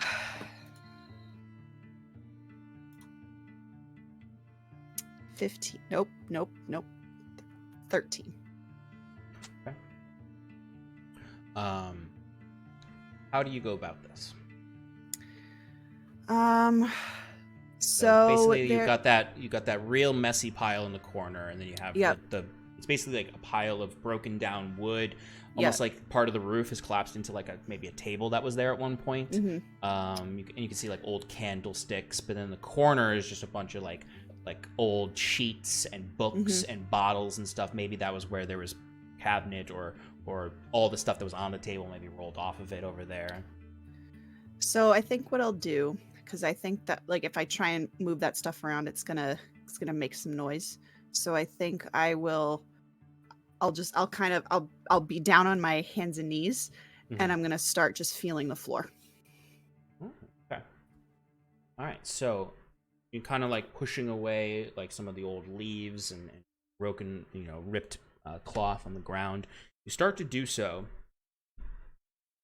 and you kind of reach a limit where you're digging around on the ground and you realize the only place to go into the detritus. Everything is just floor. Shit. All right. It's basically, of the room, you've narrowed this sort of side wall. Yeah. It's either under all that wood or it's under all the One loose stuff. piece at a time. Okay. Try just I'm one. gonna ask you to give me piece. another investigation check now, Sure. because you are changing what you're looking at Yes. Yep. versus just sort of moving the ground around, moving the detritus around on the ground. Okay, that's better. 17. Okay. I'll say you start to kind of like, and imagine you're like you're kind of doing both at the same time. Like you slightly move a piece of wood, try not to make noise, put it down. Yeah. And you maybe like lift some cloth away, curtains, you pull a candle. The one thing I'll notice is as you're moving this is when you notice it. Mm-hmm. Two things. One, there's no dust on this detritus. Like it's all like the dust the dust is fresher. There's not as thick of a layer as over the wood in the middle, where you can see that is by far has the thickest amount of dust on it. No one's touched that wood. Yeah. But this stuff, you can tell now, has been tampered with and kind of like rolled here, dropped out of it. Like there's glass that's broken here that you're looking and you're like, that was broken yesterday, based on like the cuts and the fact there's no residue on the cuts. Yeah. Like they just threw trash into this corner. Yeah. And that's when you move a cloth and you can see the corner of the trapdoor. Fucking finally.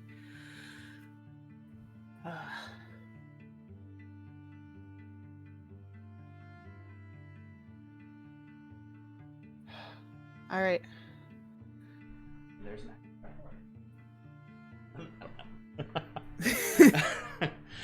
an give me a stealth roll for all of this. Oh wait, advantage because I'm invisible. Thank God. 24. As far as you can tell, the man outside has not heard you. You actually hear, as you're moving things quietly, because I imagine you're also listening for him, you just hear the match. You hear even just hear the burn of the cigarette, and then you just hear.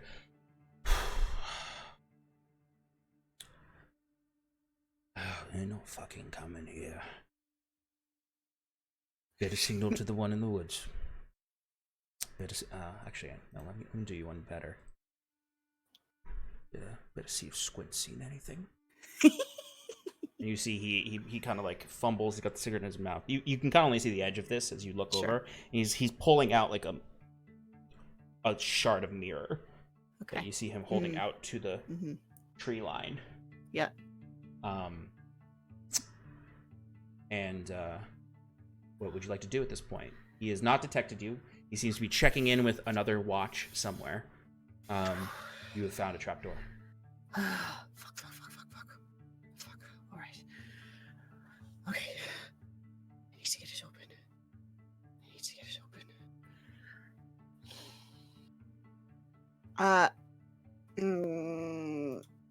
How rusty do those hinges look?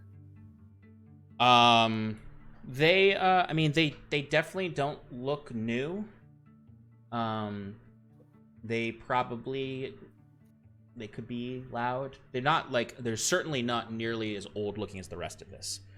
You might even surmise they've like fixed it up a little bit. Like this trapdoor looks newer than the wood around it. Okay. Just for good measure, looking in my side bags that I did not ditch in the mud, I'm gonna pull out a lemon that I still have from before. Oh my god. That one lemon. That one lemon. Oh wait, no, you got a bag of lemons, didn't you? Or one lemon? There were like They was like 3 or 4 of them. I remember you were sucking on one and you offered it to the rest of the party. Exactly. So that's the only thing that I have that's liquid. So I'm going to take a hit of the lemon, and then I'm gonna squeeze some of the lemon juice on the hinges just in case. Sass is not an artificer. You don't know what in nature is a natural lubricant. Exactly. So just in any sort, some kind of like, are you Googling if? No, I know lemon is not slippery. Lemon juice is not slippery. But it's liquidy. And it's more like I don't think it's actually gonna work. It's more of like a stalling, because like this is like I gotta open this door. Yeah. But I'm really scared to open this door because I don't think it's gonna be quiet. But I need to open this door, and I don't want to have to kill this guy to cover my tracks, or I don't want to have to engage. So squeeze the lemon, and then I will come back around and try to open the door. Okay. All right, so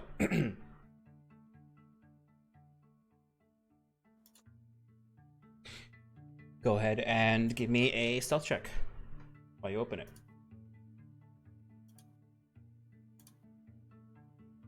18. Okay.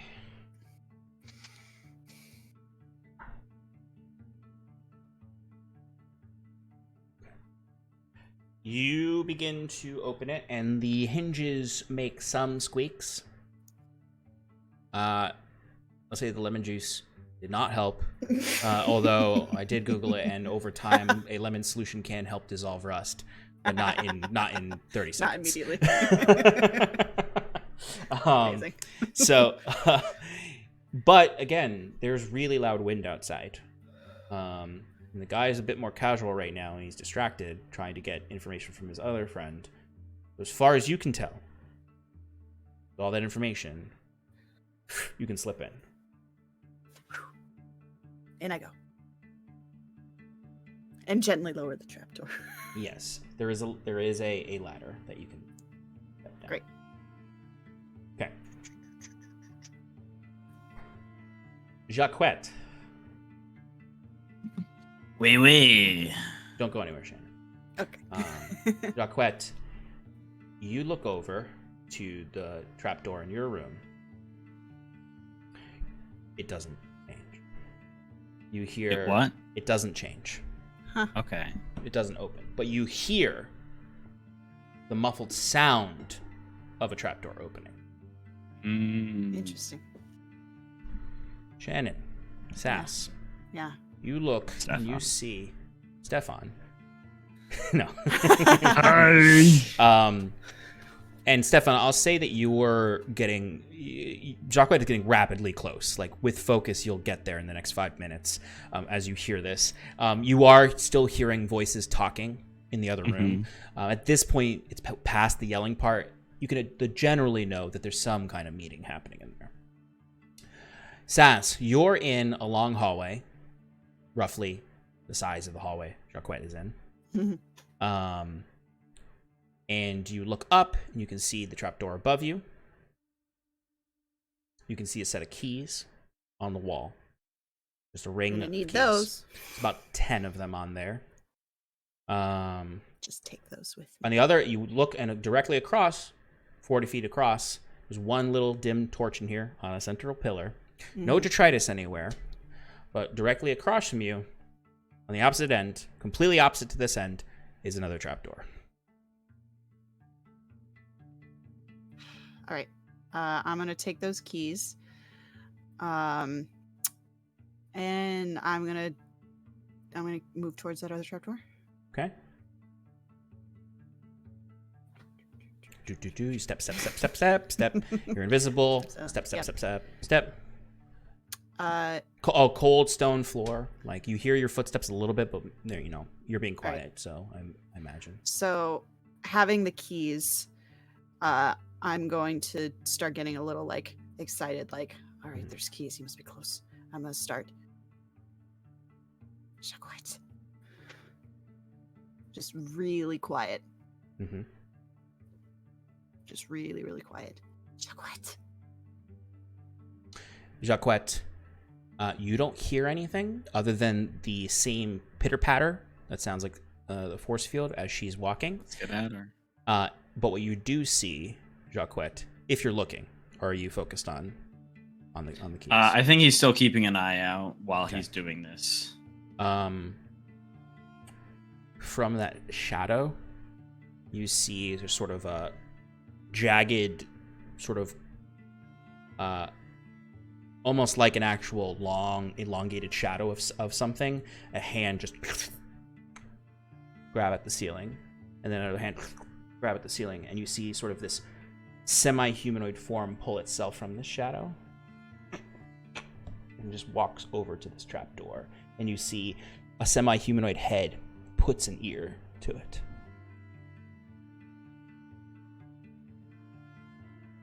Sass, you hear nothing in response to your Jaquet whispers.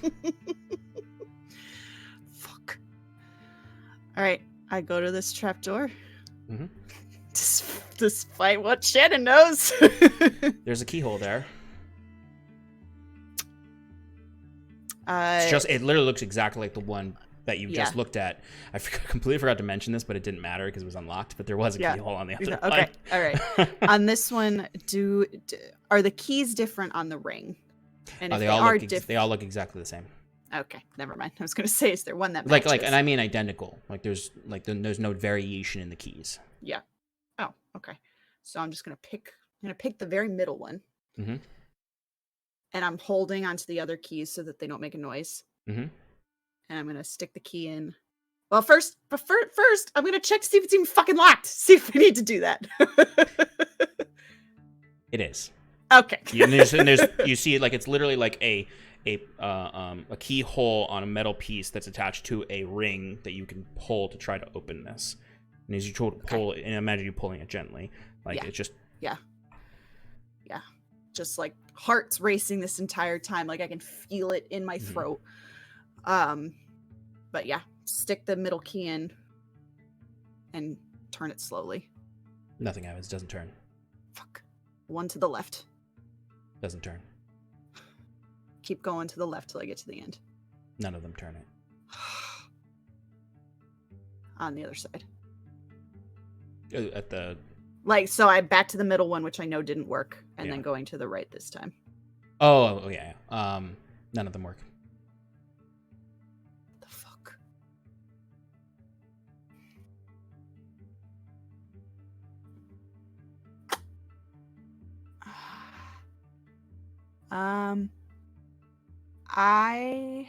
It's gonna make noise though. Do it, Shannon. Jaquet, on the other side, you do see that creature just sort of adjust its head and listens deeper. It almost like pulls its whole body out to hover around this trapdoor. And you can see now it's the size of a medium creature. Like, and that shadow falls at the corner, light goes back into that corner, but it seems to absorb any light that touches it. And it's just sort of like carefully trying to listen through this, crawling around it like a hungry creature. So I have a dagger. Mm-hmm. And these keys. Yeah. Can I improvise thieves' tools here and try and pick the lock? With a dagger? I also have a crowbar. So no, because a set of thieves tool is I know I let you do this a long time ago with a shard of a dagger, but a thieves tool needs to be two thin items that allow you to mess with the lock. Can I use two of the keys then? No, because the key will fill the it's space. yeah, Like you that's fair. can't, you know what I mean? You can't get the Yeah. second pin in to actually do the lock picking. You can try to crowbar this thing off. Actually, I need to look something up really quick. Can you check in with somebody else? Sure. Is that okay? Yeah. Or if you just want me to No, I just to look it up my really instinct quick. is immediately to go back to Yeah. Bruce and Septimus, but Mike's not back. Oh no. So I guess I'll still check in with Bruce just to see what kind of traps you're laying. If he's here. If Bruce is here too. Just as you know, we're gonna need to know what kind of traps in case they do have to make a run for it. So I'll just presume Septimus is helping you with whatever you're choosing to do here for traps. Yeah, so I was thinking like 3 different types of traps. Nice pitfall traps. It could even be just some tripping traps, just to like slow down. Or there'd just be like a really thin piece of wire across. Yeah. It could be, there's some debris and leaves and branches covering a, like a 15 foot literally hole. just to knock someone over. Yeah. Okay. And I mean, to sort of like reuse maybe what Sal did, which is knock over an entire branch. Maybe have that be tied to a tripwire to like, come down. To drop down if they. Yeah, hell yeah. Yeah. I love it. I mean, I could think of a bunch more, but like I think Bruce has like a solid half hour of where like all of this other stuff is happening, where you can really set up whatever you want. Yeah, and this is not just like in one section. This is like Totally over in like a line across the grass. Yeah, this is yeah. I love it. If he has some time, maybe he'll like also, I mean, ball bearings really won't help in dirt. Yeah. So probably wouldn't do that. But he might even towards like the more maybe not. I like Bruce has probably enough time and enough of Septimus's scrap metal. He might try to make like an impromptu bear trap. If he needs it. Totally. So I want you to give me a tool check, Sure. a tinker tool check. I'll give you advantage, presuming Septimus is helping you with all of this. Okay. I'm just gonna use my Arcana. Oh my god. All right, 14. I don't want Septimus's. Why'd you taint that roll? Oh, look who came back. Well, Look at his face. His little. Hey, bud. I think you're muted. Right, that better? Yep, there you are. Sorry about that. No, you're totally fine. It's totally fine. Alex was probably free to take control of whatever. So you actually are in good timing. You're actually dead. I killed you. Yeah, that's what I mean by good timing. You guys Yeah. were setting up a bomb, a mine, and just Septimus blew up. Perfect. No. But I'm checking in with you all, and Bruce is laying out some traps. Is there anything you would like to do, Septimus, while Bruce is doing that? I think I would just have Septimus would just be assisting him in the trap making. I don't think there's anything in particular that was on his mind to do. Do either of you know guidance? I do not. I do. So I'm gonna say, because you were away, he cast guidance on you, and you can add a D4 to that 14 you rolled with advantage. Because I presumed you were doing exactly what you just said. So I just had him roll a Tinker's check with advantage. 16. 16, cool. Good to know. All right, so you are guided. the two of you are kind of awkwardly setting these traps. Not awkwardly, it's more so like tense, because while you're doing all of this, like it's even kind of hard to set the traps. And this is how I'm explaining the not low roll, but lower than I imagine than what you hoped for. It's like the grass is just whipping around wildly as this wind is kicking up while you're moving through. It's almost like that kind of wind that's before a storm, but there's no like storm around you. It's not raining. It's just sort of clouds coming in. That can be a little nerve-wracking to be in, especially on a heist. Especially because you have zero way, other than the notes, the business cards, to really know what's happening out there. Yeah. Probably far away enough, or not gonna really hear much. No, I mean, unless something really, really bad happens. All right, so we're gonna check back in with Saskia. I guess. Or actually, no, if there's other things you want to do, yeah, totally. If there was one thing, I'll just preface saying, and it could be delayed a bit. You can kind of time it out wherever you see fit, depending on how I'll describe you want to lay the traps. But if we come to a point where we're done laying the traps and we're just kind of like waiting, I would try to like be elevated by Sal to like maybe like get up in a tree or any sort of high point and see if I can see the house, if it's possible. So Sass did point out a hillock area that does have trees in it that have leaves on it and everything. Oh right, and I saw that was like a smokestack or something, or no, or no.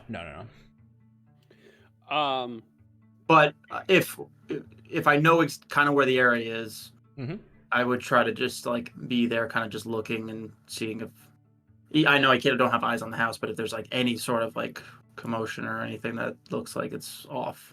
Okay. Would you like to just get on Sal's shoulders, or do you want to go over to the elevated area?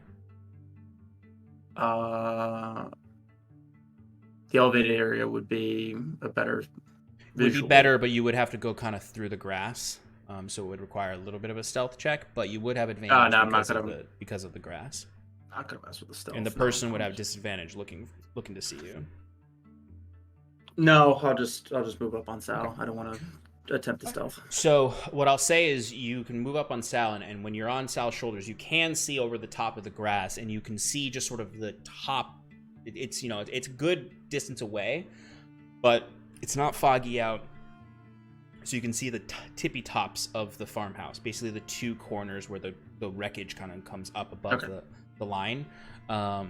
Basically you can see the rooftop, but what you have a good vision of is the forest line, in case there was any commotion in there.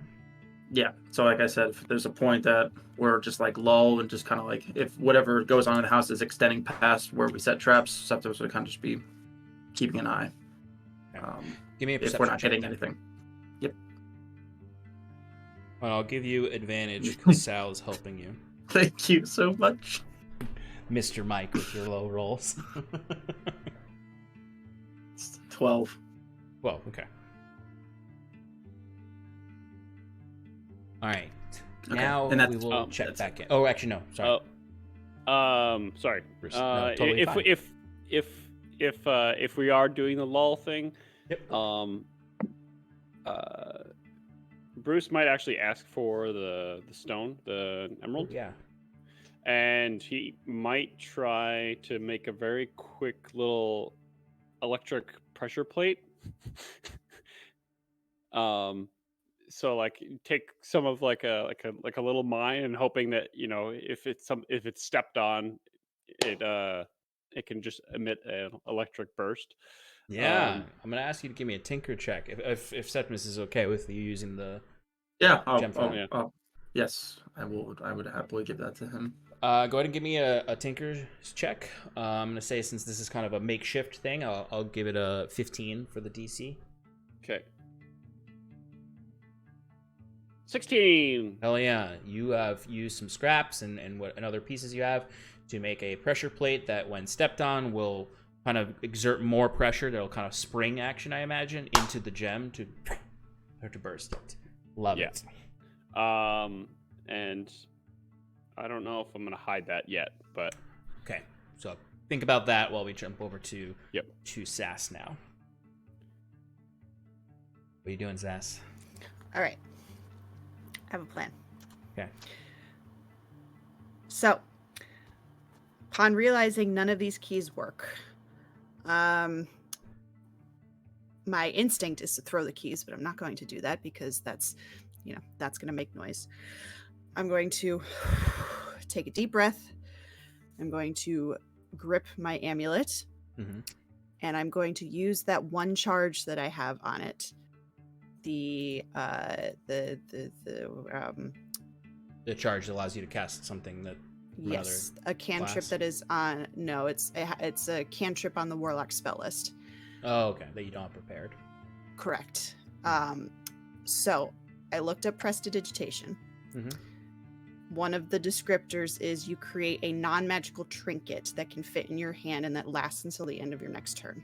Okay. Can I make, if it's not thieves' tools, just something little that I can pick the lock with? Let's see. Yeah, I guess you can. It's like basically it's not a set of thieves' tools. It is basically like just the like closest just approximation. lock picks. I wouldn't even necessarily. Well, actually, that's such an interesting. I just want to look at the. Can you read it again? Yeah. She makes a bobby pin. Well, that's what I mean. There It's you like, go. is There you it go. like, can she create Yeah, a full like a hairpin lockpick, It says or can you she create a non-magical trinket. It says non-magical trinket or an illusory image, but I obviously don't want an illusory image. I want a non-magical trinket that can fit in my hand and lasts until the end of my next turn. Okay, so I would say you can. I'll say you basically it's the idea is that you can't make a full set of thieves' tools, but you could make something that I can stick in the lock and try and jiggle it. So yes, the thing is you can make one. Like you can't make a set of lock because lockpick is 2 pieces. You can make one thing that can start to work that way. Okay. I have to roll for it first to see if it actually works. I have to make a DC 10 Arcana check. We're good. 18. Okay, so you've got one half of a set of lockpicks. Right, and I only have one charge, so I can't do it again. Yeah. But I imagine you can only make one thing. I did it. A recast of prestidigitation. So basically, and I'll even say like you've made the one that is like the actual pick, not the because a lockpick is made of the thing that holds the locks up and the thing that you actually pick them with. Yeah. So I'm holding it with my right hand, and I'm just holding out my left hand, thinking really, really, really, really hard about what I need to do this, and it thankfully it shows up. And you open your eyes and there's just some seaweed in your hands at first, and then that's not what I asked for. Turns into a lockpick. And just so you know, I know that I cast a spell, and I know that Shannon knows that I'm not invisible anymore. Yes. Saskia does not, because I am very, or at least like I the way that I'm envisioning it is I'm so focused on trying to get this fucking door open that I wouldn't immediately notice that. It calls into question the reality of invisibility spells. Like, can you even see yourself when you're invisible? And would you see your hand appear? We'll have to think about that, and we'll have to speculate about that on the Power Hour. Or do we need to do that now because it's... I think that's how it works. That's generally how I run invisibility. Yeah. Okay. Is all right. that so I can see my hand would again. be able to see your hand appear. All right. Especially we've already kind of run it that way with the mud that was on your feet when we right. session. Okay. All right, then forget that. So I'll make note that I'm not visible, but I didn't see or hear anybody nearby, so I'm going to try and work quickly on this lock. Go ahead and give me a sleight of hand check. Yeah, sleight of hand check. Okay. 14. DC was 15, wasn't it? No, DC is much higher than that because you're not working with real tools. That's fair. No, you are not able to pick the lock. You're in a room, 2 doors with locks on them, with nothing else in the room except a dim light.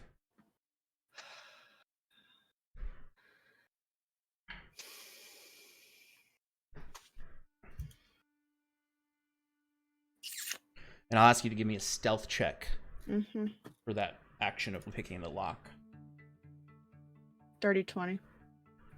Okay. Jaquet on the other side, you see that shadow retreats back into the corner. Is no longer listening at the door.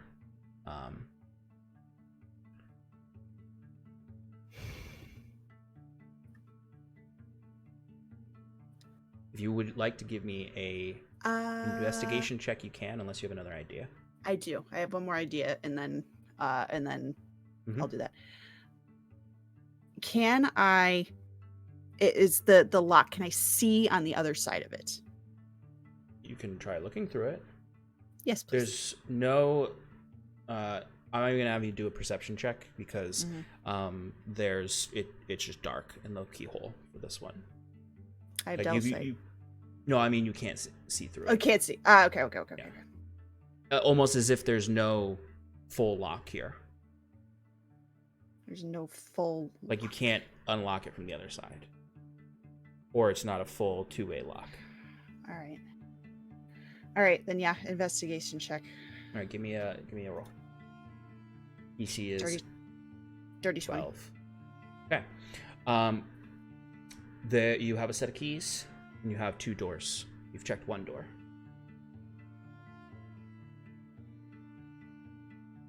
The 2. There's the trapdoor you came through that has a lock on it, and the trapdoor Right. you're looking at that has a lock on it. You have a set of keys Right. that did not work on one of them. You haven't tried the other one. But I came through that one. Okay. So I'll go back. And In a fit of intrusive thoughts that maybe are coming from your amulet, yeah. you think, oh, it's crazy. It's crazy. Maybe It's there's just- only one I other just lock in this room. I just fucking came from that door. I'll go over to that door and I'll start fitting the fucking keys in it. The first one you hear on the other end of the room. What the fuck? Jaquet, you hear this as well, and there's no longer muted sounds. You just hear the full thing unlock. Shit. I cast invisibility again. As you cast Sure. invisibility, you see this massive shade, complete shadow figure comes out that just looks like a manifest darkness. Like you can't even see through it because it's not even magical darkness. It is just darkness itself that is just, and it starts clawing at the walls and rushing around this room looking for you. Can I go where it came from? Yep, you can rush over to that. I do. Yep. I do. Is there a ladder or something that There's a ladder. There's a set of stairs. It's not even a ladder, a set of stairs. Great. I go down those stairs quickly. Jaquet, you hear the the unquiet footsteps of Sass coming down as you unlock your chains. Do I see him? No, because he's covered in detritus. Fuck. But you look in the room, basically looks exactly like the one you were just in, except it has covered in trash, and there's same light in the middle of the room, except there's trash to your left and trash immediately in the back of the room. Jaquet, you just hear her. You don't see anything necessarily other than that ghostly figure go back up to the next chamber. But at this point, I'll start. Jaquet. What happened to Fucking those here. voices that I was hearing down here? So actually, that's a good point. The voices would have still been talking, and Sass, you would also hear those voices talking, but like muffled, like someone in a completely different room. So yes, the voices did not change with the shadow moving. Like there's no necessarily like everything went quiet as soon as it moved, necessarily. So the voices are muffled in there, and it just sounds like a couple people having a conversation. But so sorry, I thought that I had heard those muffled voices within this room. It's from an exterior. No, sorry, I separate meant to room? say I guess that's a weird way that I said it. It sounded like it's always been a little muffled. Okay. And it sounded like it's been coming from, say, like a door behind all that detritus. So the detritus Sorry. that's in front of me. Yeah, exactly. Like if we're looking at the space. Oh. It's coming from behind. Okay, that was underneath where the shadow was. Yes. All right. So Jaquet's gonna like kind of creep out of his little cell, as it were, and kind of like look around and go, "Hello? Is anybody there?" Yes, I'm fucking here. Yes. Thank God. I hear you, but I don't see you, Sass. Good. That's good. How can I believe you're here if I can't see I'm you? going to fucking... Oh, you're going to what? I'm just kidding. And he kind of just waves out in her general direction, like trying to like hit her on the shoulder or something. Yeah, you see and then he's hands gonna coming out of this corner. Yeah. And then like emerging out, he kind of like points to where the voices are coming from and he goes, "I've been hearing voices over there. What's it look like up above?" It looks like this above, and I'm very fucking confused, but I don't have time to think about it right now. Looks like this, and then in another above that, there's the room of the old farmhouse, and there is a lookout there that wasn't really paying attention, but he's up there. I have the device that we took from Sindel, the water. The plan is to flood the place. I have potions that for you from Bruce for you to drink so that you can swim and breathe underwater after we set it. Okay. Only problem is I need to get my shit. Right. And really we need some kind of information. Yes. I do you not really want just- to... Yes, they have a good portion of my... Well, I guess Jaquet wouldn't have brought his entire adventuring pack out. He would have just brought the essential weapons and tools. But he's like, they've got all my weapons. My crossbow, my daggers. The fucker took my special sheath. You know, the cool one I have that keeps him... All right. Regardless, we should get some info, so... I'm still invisible. Do you want me to I heard those voices too, and now I'm finally fucking putting together. There's probably a door on the other side of that. Do you want me to go listen and see if your stuff's in there? He just gives a thumbs up and then starts to creep back into the You don't have to be weird about it. cell.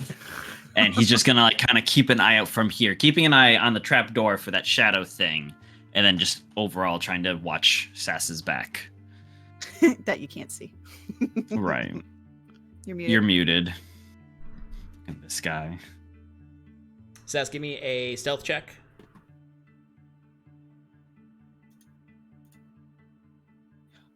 Thank God. 23. Okay. Okay.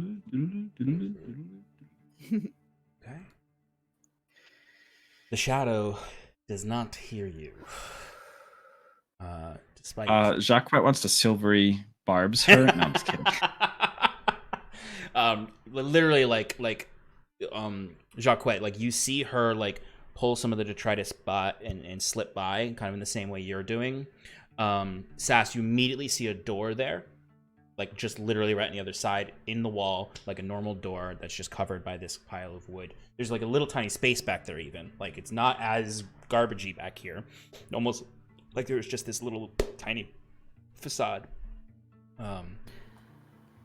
Jaquet, can you yell at them or something so they open the door? And he's gonna go get back into his corner, pretending to be manacled. Yep, I figured you were pretending to be manacled. Yes. Yeah. And he goes, hello? Hello, is anyone there?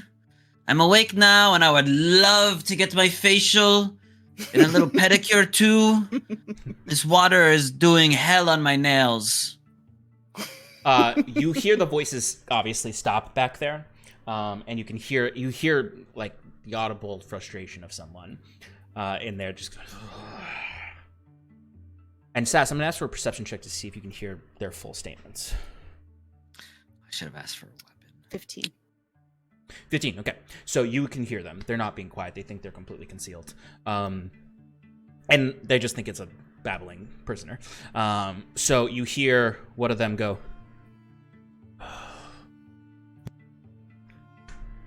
"Should we just kill him?" No. We need to find out who sent them here. Why? There are several others we can capture to find information about. No, just go shut him up. I don't want to listen to it. Call off your beast. And it's like this point, even though you can't hear Jaquet, you do see, like, after you finish shouting, that shadow looks down and it pulls itself back to the ceiling and just crawls over and is just above you. Above me? Above you, yeah. Hey, beautiful. You got a room here we can share, or? Go check on him. And Sass, you kind of like up against the wall, I imagine, as you hear heavy boot steps, and then the door opens. You can slip in. What was your stealth again? It was 20 something, right? 23. Mm-hmm. Yeah. So you can see, and you see, you're the only one who's never seen this guy. Everyone else has, but it's the bounty hunter from Yeah. Steps out, and you can slip in as he's closing the door. Yep.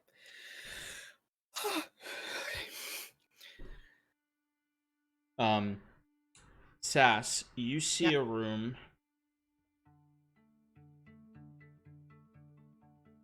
with several figures in it.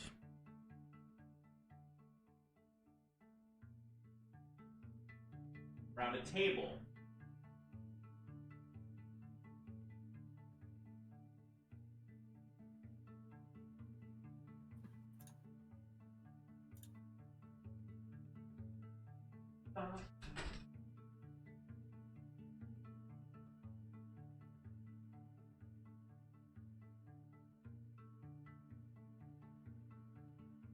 Very professional.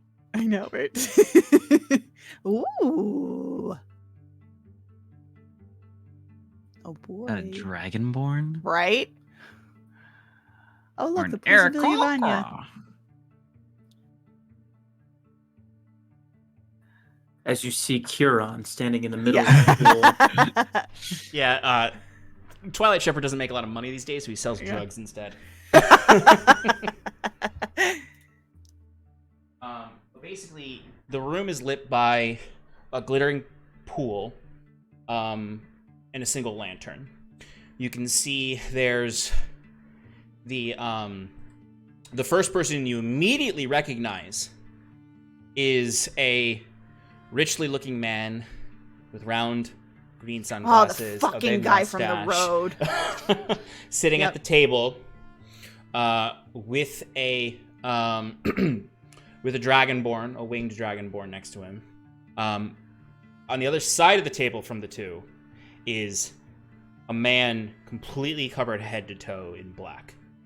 Like you can't see any details other than black clothing all over. And you can't see his face because his back is turned to you. And he has a black hood up. To your right immediately is a bugbear guard, just kind of like... Just kill the cat. And then past him is another guard,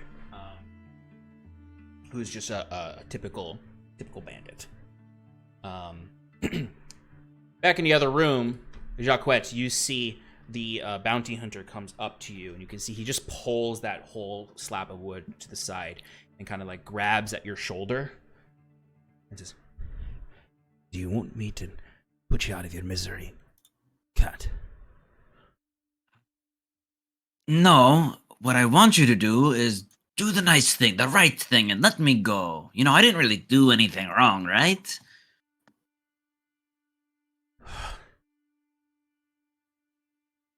My employers want you. You want to know a secret? Jaquet says as he kind of leans in to like whisper into his ear, like pushing his body up against the bounty hunter. You could probably get a lot more money out of me if you bring me back to Domuzerum. Why do you think I would come to this backwater shithole? Not willingly, that's for sure. Give me a persuasion roll.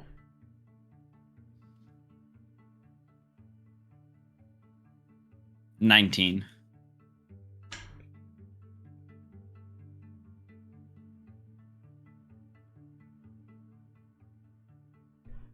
You see, he pulls back from you after saying this. And you can see that rough look that he had, but at the same time, always kind of not caring that much. Like really, someone just doing a job. He looks back at you. You can see he's scanning your whole countenance. And you see him look up. And then back to you. Is the shadow still around? Yeah, the shadow's still just hanging up there. And you see he just sort of looks at you. Stay quiet. Oh, but that's so boring. I want to talk to someone, you know? Your friend's not very talkative. What the fuck is that thing anyways? Something very dangerous. Sure, but like, is he your friend? Like, do you guys ever, on a lonely night, and you see he shoves his hand in your face over your mouth and pulls you in close. And you can see like kind of like a little, his eyes get a little bloodshot. He's clearly angry, and you can see this man has very calm until he's not. And then he pulls you in. How much gold? How much gold? Tosses you back. You hit the back of your head against the stone. Not hard enough to do much, but then he looks at you. Stay quiet.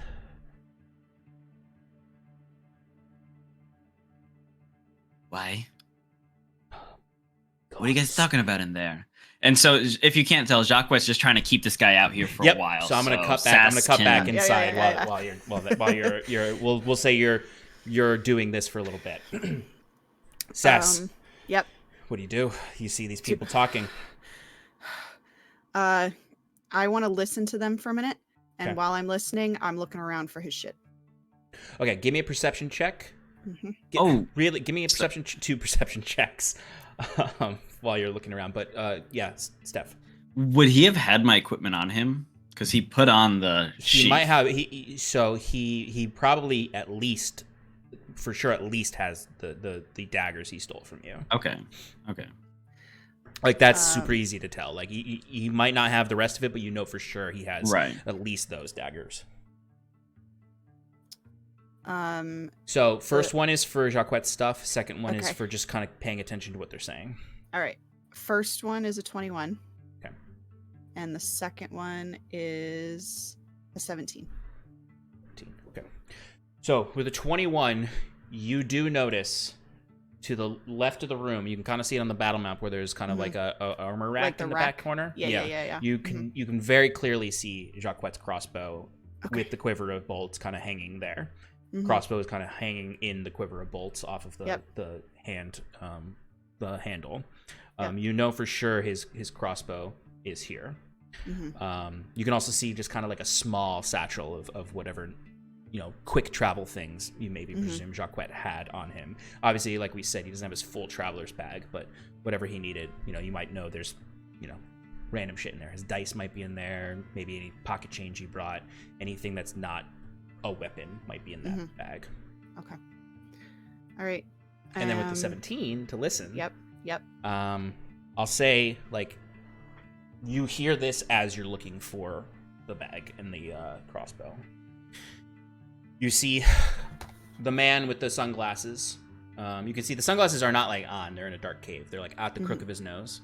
Sure. And you see he's just looking up, and he's got that same little cane. That little cane, he's leaning on it, and he's just looking at this man in dark. As you must know. And he points back to the pool. We're almost out of solution. How are we supposed to keep your games going without solution? We only have a certain number of crystals left. Growing off the sides. But no solution. Without a solution, what are we going to do? Else, we might destroy this whole place. Besides, we're running out of villagers. No one's coming. No one's going. We're stopping them under your orders.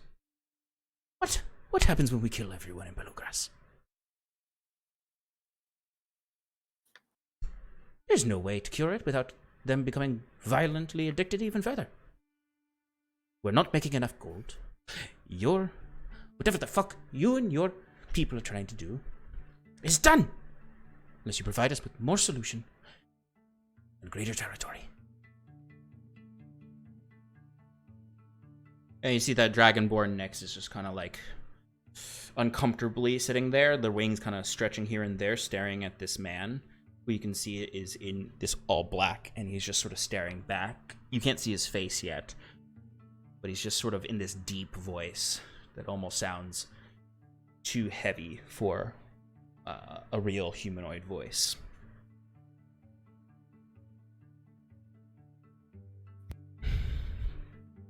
If you can't figure out what to do next with the limited supply you have, we may have to end this experiment. You'll lose all funding from us, and we'll have considered this a failure on your organization's part. Figure it out. Figure it out. Or my employer will have the last word about this operation. Do you understand, Barnaby? And you can see this Weasley guy is just like, aren't I also employed by your employer? Don't I deserve some word with whoever the fuck they are? I demand answers!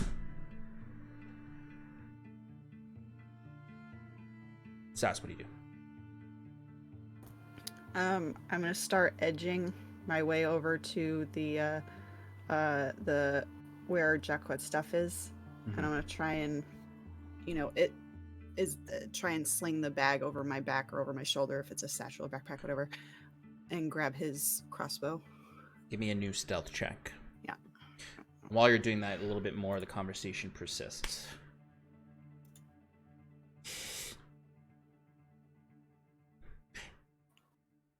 Dalen, that even is your real name. We've been working together for how long?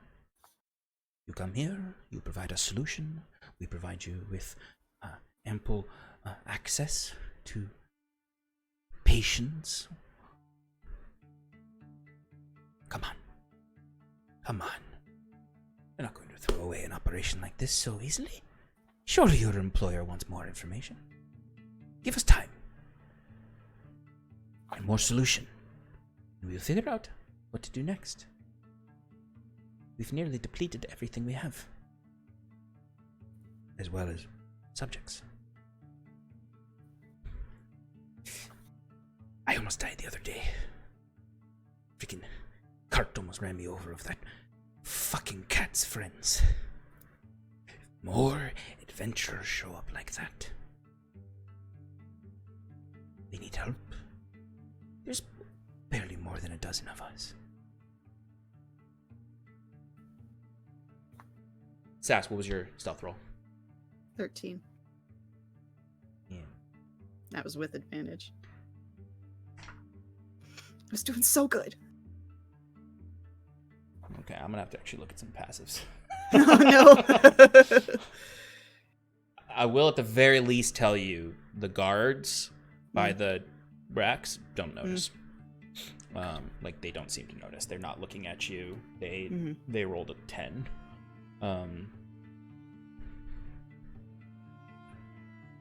Where is my stat block?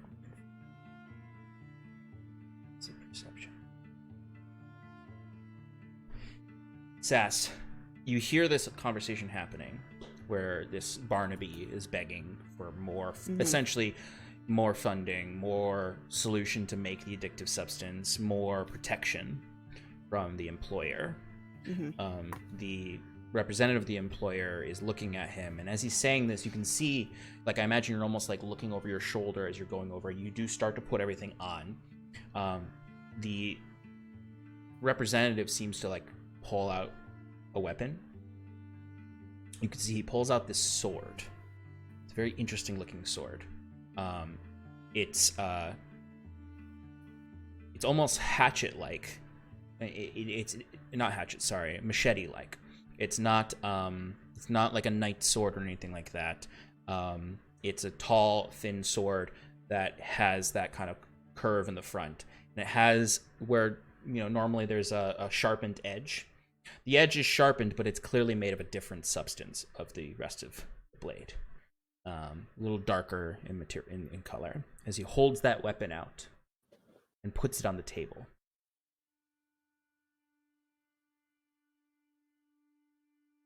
Give this to your strongest. And then you see he puts another sack down. You can see it kind of opens up, and you can see light glowing from it of multiple colors. And then he immediately turns and looks right at you. He can't necessarily see you, right? But you presume he heard you. I'm gonna stay frozen until he looks away. If he looks away. He turns, starts walking over there. Barnaby goes, an explanation? This is just a sword. What are you doing? And you see the two guards there are like, they increasingly look nervous at him. Yeah. Because they think he's walking towards them. Sure. Like as he's walking. Did I get everything? Yeah, you got everything. As he's walking, I'm gonna try and do kind of like the circular thing, trying to head back to the way that I came. Give me a new stealth roll. This time he's actively looking, not just passive. Okay. 21.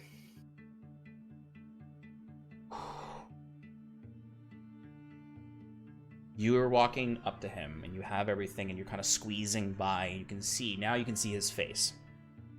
You can see there is kind of like a scarf that would normally have been maybe kept over his face while he's traveling. You see a very, very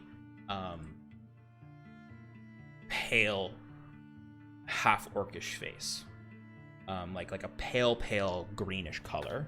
He has tusks that have been clearly kind of chiseled down to nubs,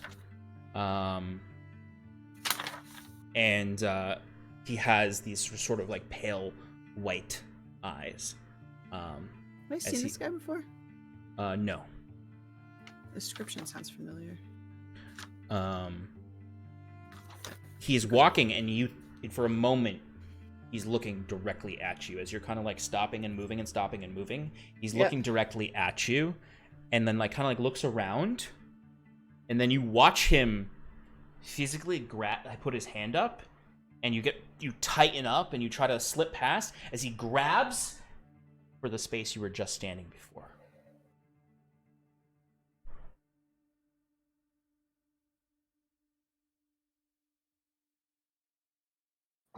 You see the two guards are like, fuck.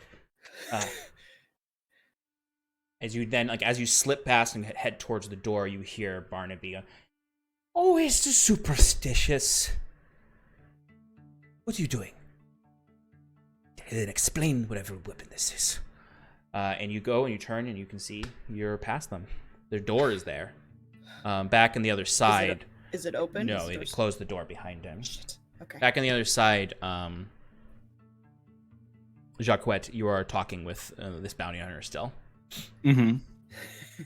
I gotta wait till the door opens. Or I mean, you could just book it. I could.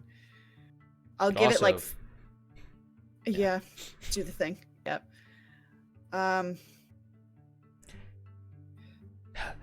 Why the circular conversation?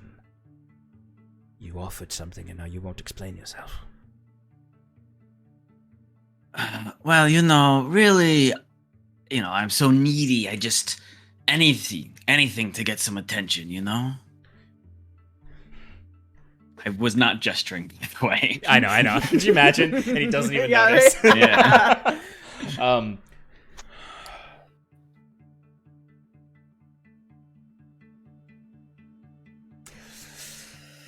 There's no gold. Fine. There's no gold. Oh, there's gold. He's not even hiding it. Like, he's not hiding it. He's just talking to you now.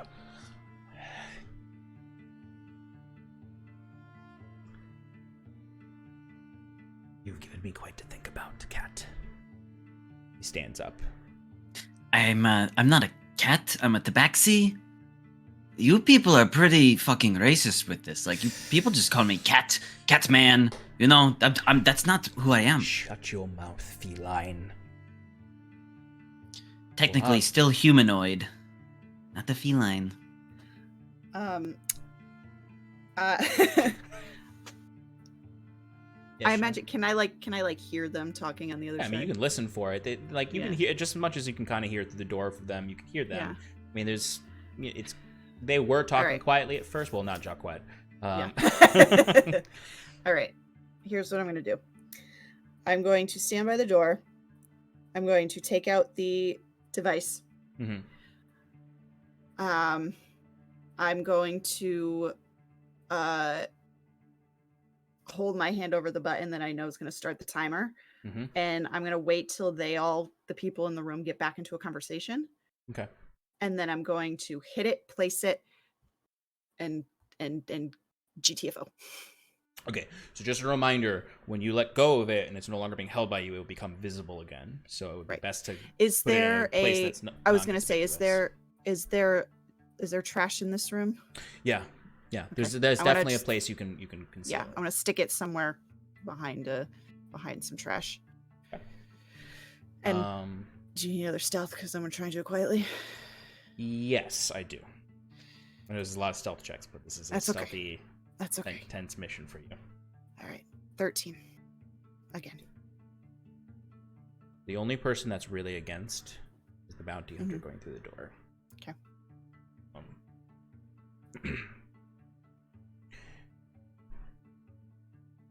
You set it, conceal it. You don't hear any ticking clock noise, but but I know in your head, I'm starting to count yet. Well, realistically, there is a very, very, very, very, very quiet. Yeah. And then I'm gonna say it takes a little bit of time. Yeah. This guy is talking to Jaquet for at least maybe another 20 or so, 30 seconds before you would even hear the. And he steps out, opens the door. All right, and I run over to Jaquet. All right, we have 4 minutes. Drink this. We gotta go, just in case it explodes. It's set. We have to go.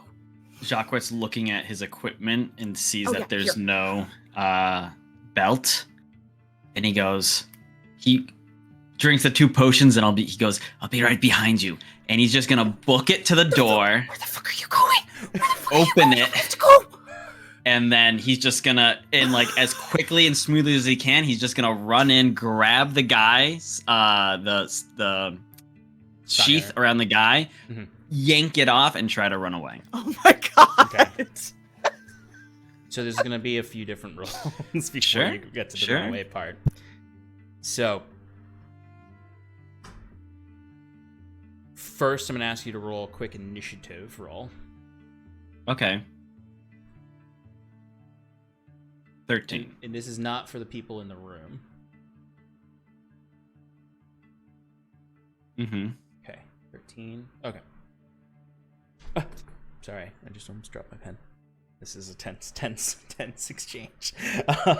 So you rush in, burst the door open. The conversation had just started back up, it seems. You get a quick glance at everything. Not really. You're focused on this bounty hunter. You just generally registered that there's a glowing pool in here. The guy is obviously not too far from where he was. you hear he's even about to say, like, he's about to be like, I'll shut the cat up kind of thing. And you run in. I'm going to ask you to give me a quick sleight of hand check. That seems to be the right thing. All right, that's an 18. 18. Okay, so you rush in. You reach into the guy's coat. Like, as he's saying, I shut the cat up, all these eyes look at you. They all look at you all at once. This is the last thing they were expecting. Like, you don't even need a stealth roll because there was no expectation of you coming back with this guy. You reach in with an 18. That's going to do it. You reach in and you find the buckle. You undo it. You pull it out. And I'm going to say you have an action. No, I'll say that was your action. You have a bonus action left. He's just gonna go, motherfuckers don't mess with Jaquet! And then he's just gonna, like, more for flavor, like, kick off this guy, trying to, like, make him stumble a little, and just disengage, zoom out of there. So I have a question.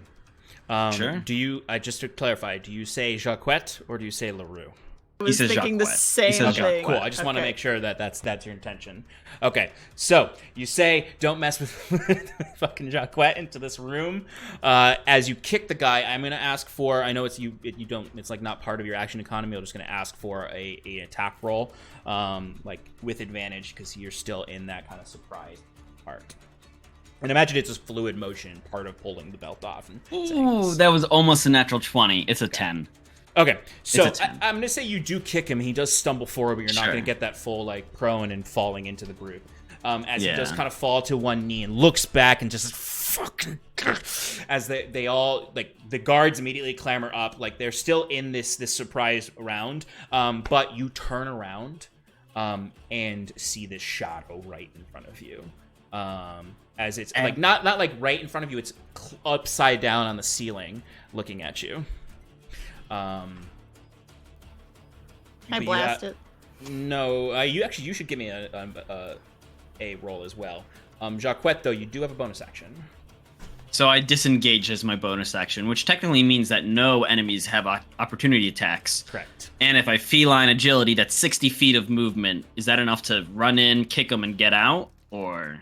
Also, with 60 feet of movement, let me just look real quick. Yeah, that's definitely, that's enough to get you, basically that'll get you in the room and then out of the room and then up to the trapdoor exit. You won't go through the trapdoor exit yet, but you'll be at the trapdoor exit. Okay, so I do all this and Sass just stands there dumbstruck like, are you fucking kidding me?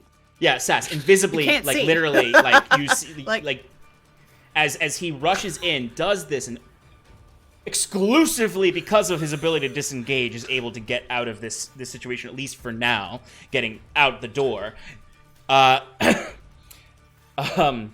So, Sass, what you get in your 7. 7. Okay, and I'm sorry, Jaquet, what was yours again? Yours was 14, I think? 13. 13, okay.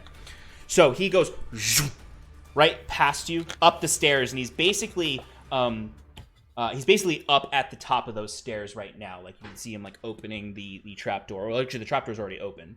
You're fucking mad!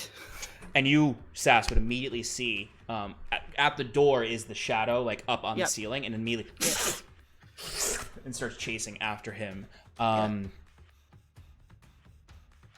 shadow is able to get, if it was 5 feet in the room where you were, Jaquet, then it's it would be, no, because you did that. You were on 10. So that's another. No, it's not quite able to. It is not quite able to get up to him. So it's going to use its action to dash, so that it's basically it's on him, but it doesn't have an action to attack. As the shadow is just, and Jaquet, you're like, maybe it's like for a second you were looking down to be like, Sass, where are you? Right. And you just see the shadow crawling on the ceiling towards you. All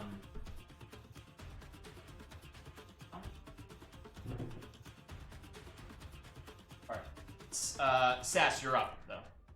Okay. I see this shadow monster going towards him, right on him. So pew pew, Eldritch Blast, baby. And I know that's making me visible, but we're in it now. So Let me know if I can hear anything too, Sean.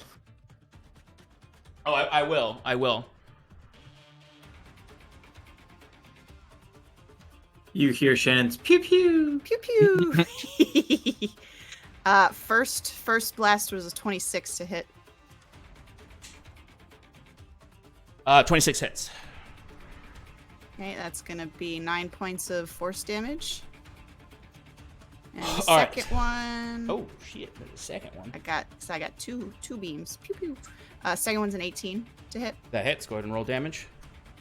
and that is 8 points of force damage. So a total of 17 points of force damage. So, Nice. Jaquet, you turn and look back, and as this creature's crawling against the ceiling, and it's like right on your face, you can feel your body freeze up. You can feel like sort of this draining effect, like it's pulling all of your strength and will and constitution out of you, as then you just see this seaweed light behind it glittering, and then and it just explodes in front of you and completely dissipates, as you can just hear this screech that goes through. Outside, actually, no, because you're at that point. Nope, you unlocked the door, so the illusion's broken. Outside, you would hear this blood-curdling shriek, very Nazgul-esque shriek you would hear outside Fyrn. Holy shit, okay. So time check, Sean, just so you know. No, I know. Nine- I know. Okay, all right. I didn't know if you'd looked at battle camp, so I just wanted to check. Okay.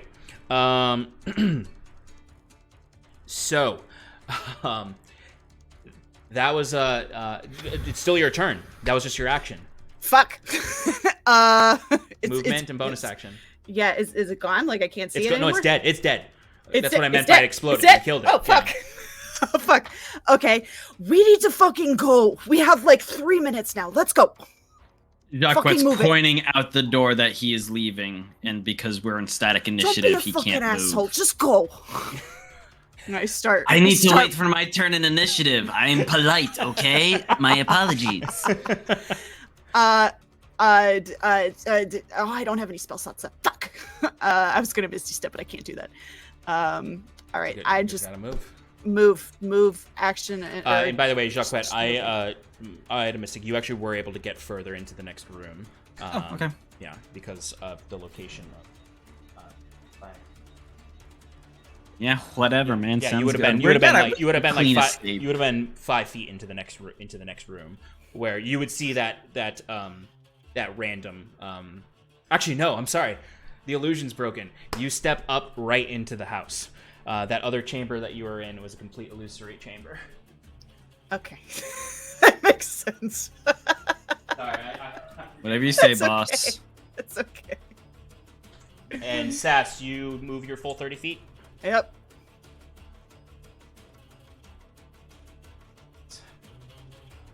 Oh my god. Where? Oh, there you go. Okay, so Sass. Yep, you would have been able to get up here. You're both basically, Jaquet, you stepped up into the next room in the farmhouse. Sass is right behind you. Fear, roll me initiative. Sure.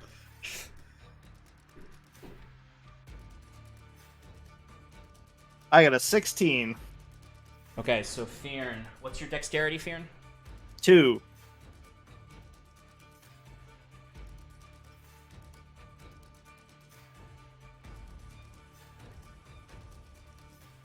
You drank the potions, right? Jaquet, did you drink the fucking potions? No, I chugged them. Fuck you. Fyrn, I'm sorry, what'd you get? 16 and you had 2? Alright, roll again. Oh boy. Rollies. Roll off. 17. Come on, Sean.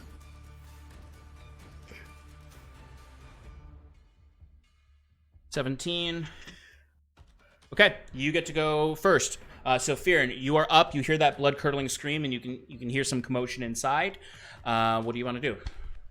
I take off directly for the entrance to the building where I saw the invisible sea witch go in.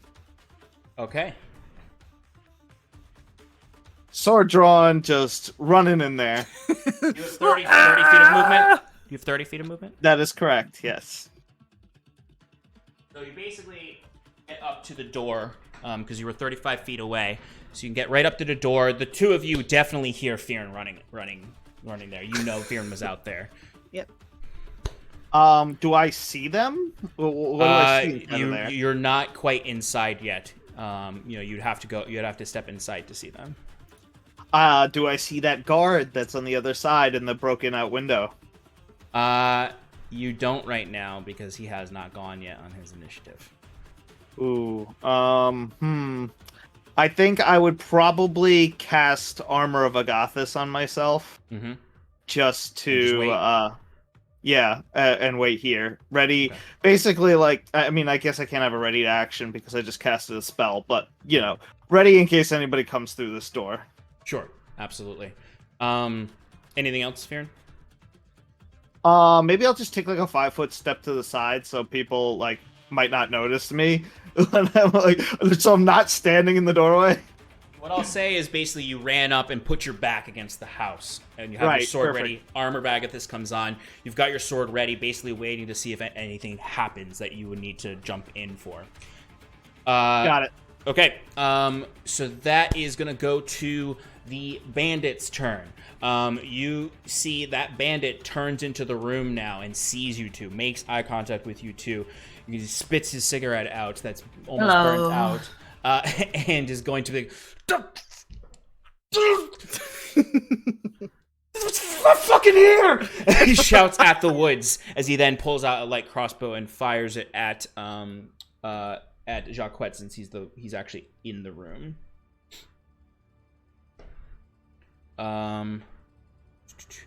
22 to hit. So silvery barbs? Hell yeah. Changes it to a 15. Does not hit. Nice. Hell yeah. That bolt goes right past your head and hits the back wall. Who's am I up next in initiative? Sorry, yeah. So technically everyone downstairs, but they're gonna need to use their full turn to even move. So then yes, I would say you are next. Okay, so I'll give myself the initiative. Mm-hmm. Okay, so this guy does that, and you can see he's like, shit. And I'm gonna roll to see if he's brave enough to go inside to stop you. He is.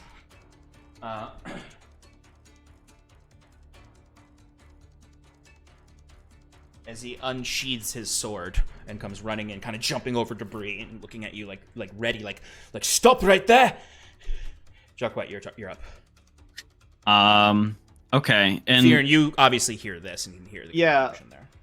If I see him jump out, I would also, just yell out because it's not my turn, but I'd just be like, "That's fair." You. Yeah. Time to die. This is more just for player knowledge. How long was the trigger on the water thing? 5 minutes, I think, right? Presumably. Oh. So we've got 2.5 minutes, I'd say. Well, no. If you launched it, and it was 20 seconds of discussion, and now per D&D rules, it's 6 seconds per round. We have a very, very, very long time. That's true. Before that thing goes up. Okay, so Jaquet is going to run forward, go around, within engagement range, around this guard, so that he's between the guard and the door. And then is going to, I imagine he's, carrying his, sheath and everything, over one shoulder, all his equipment that was taken. And he's going to reach over and pull out his rapier. And he's going to go, "On guard, motherfucker!" And he's just gonna go for an attack. Go for it. 20. That definitely hits. For a total of 11 piercing damage. Nice. How do you want to do this? So it's gonna be very Zorro-esque. And he's not trying to go for a killing blow. It's very much the whip at the front, only instead actually he does one across the chest and then down and up. to make a J. Hell yeah. And then he, you know, for like flavor's sake, kind of he does that, and he just punches him with like the what's it called? Pommel. Oh yeah, the crossguard, or the hilt, or whatever the fuck it is. Yeah, and he hilt just guard. punches him in the face with that, and the guy drops. Hell yeah, absolutely. You do that, and it's super dramatic. It's flaring. It's almost like for a moment the world goes into how Jaquet sees life, and Right. And then he's gonna flying and the cuts are there. Right. And he falls to the ground. Any additional movement, he's gonna move out the door, and as he passes Fyrn, he's just gonna be like, "Oh, hey Fyrn, how's it going?" Pretty good. You got out of there okay? Just a thumbs up. So without basically you get right to the front door without using bonus action or anything. Anything else, Jaquet? Well, I guess He gets with a bonus... shot in the ass from that trap. The trap. Oh yeah, that's true. That's true. You do technically trigger the trap by using the rest of your movement to step outside. So give me a dexterity saving throw at Teacher, disadvantage. you forgot the homework.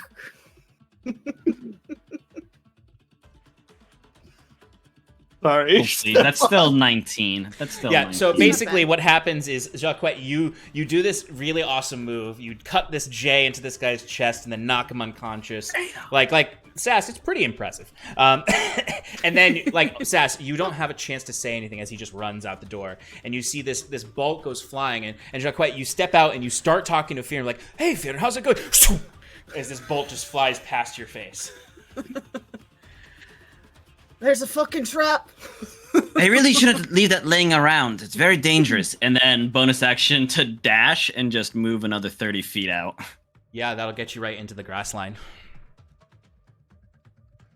And as he's booking it, he's like, "Are you guys coming too? Where are the nerds?" Wait up! This armor's heavy. Sass, you're up. We just keep running. Run. Full movement. And then use my action to dash. So that's 60 feet. Sorry, say it again. Full movement and action to dash to get out the door. Okay. Yeah, no problem.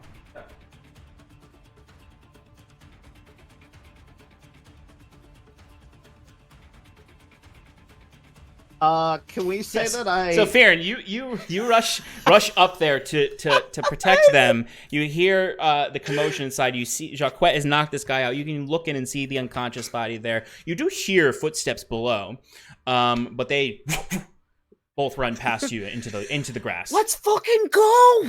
Can I just slam the door? So the door is broken off its hinge, so you can. It's just gonna kind of like hit it and just kind of like break off entirely. Like the door. This is not a sound structure. I do it anyway. Okay. Bam! It breaks and falls off the hinge. Fuck. Um, And yeah, I mean, I don't know if it's my turn, but I'm gonna follow everybody else. no problem. You both run out into the grass. As you can hear kind of some commotion from behind you, and you're running at this point.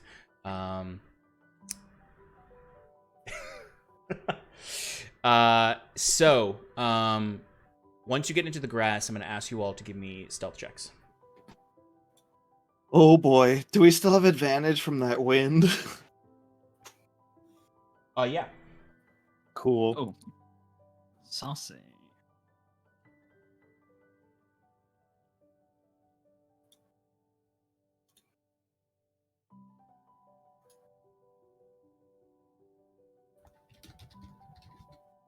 I got an 11. 16. 11. 21.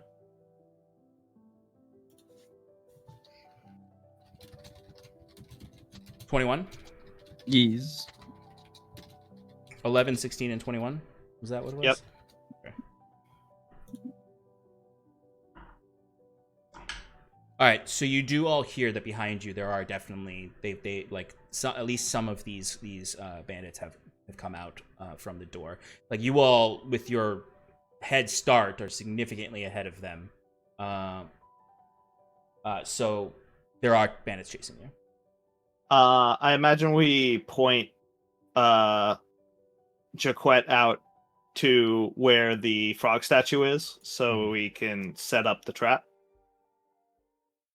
Absolutely. So I mean, you all actually not. Everyone but Fyrn has a sizable lead on them. Like Fyrn, you're gonna get ahead of them, but really the person that they are close to catching is Fyrn, the person who they can keep up with. They can't keep up with Jaquet for sure.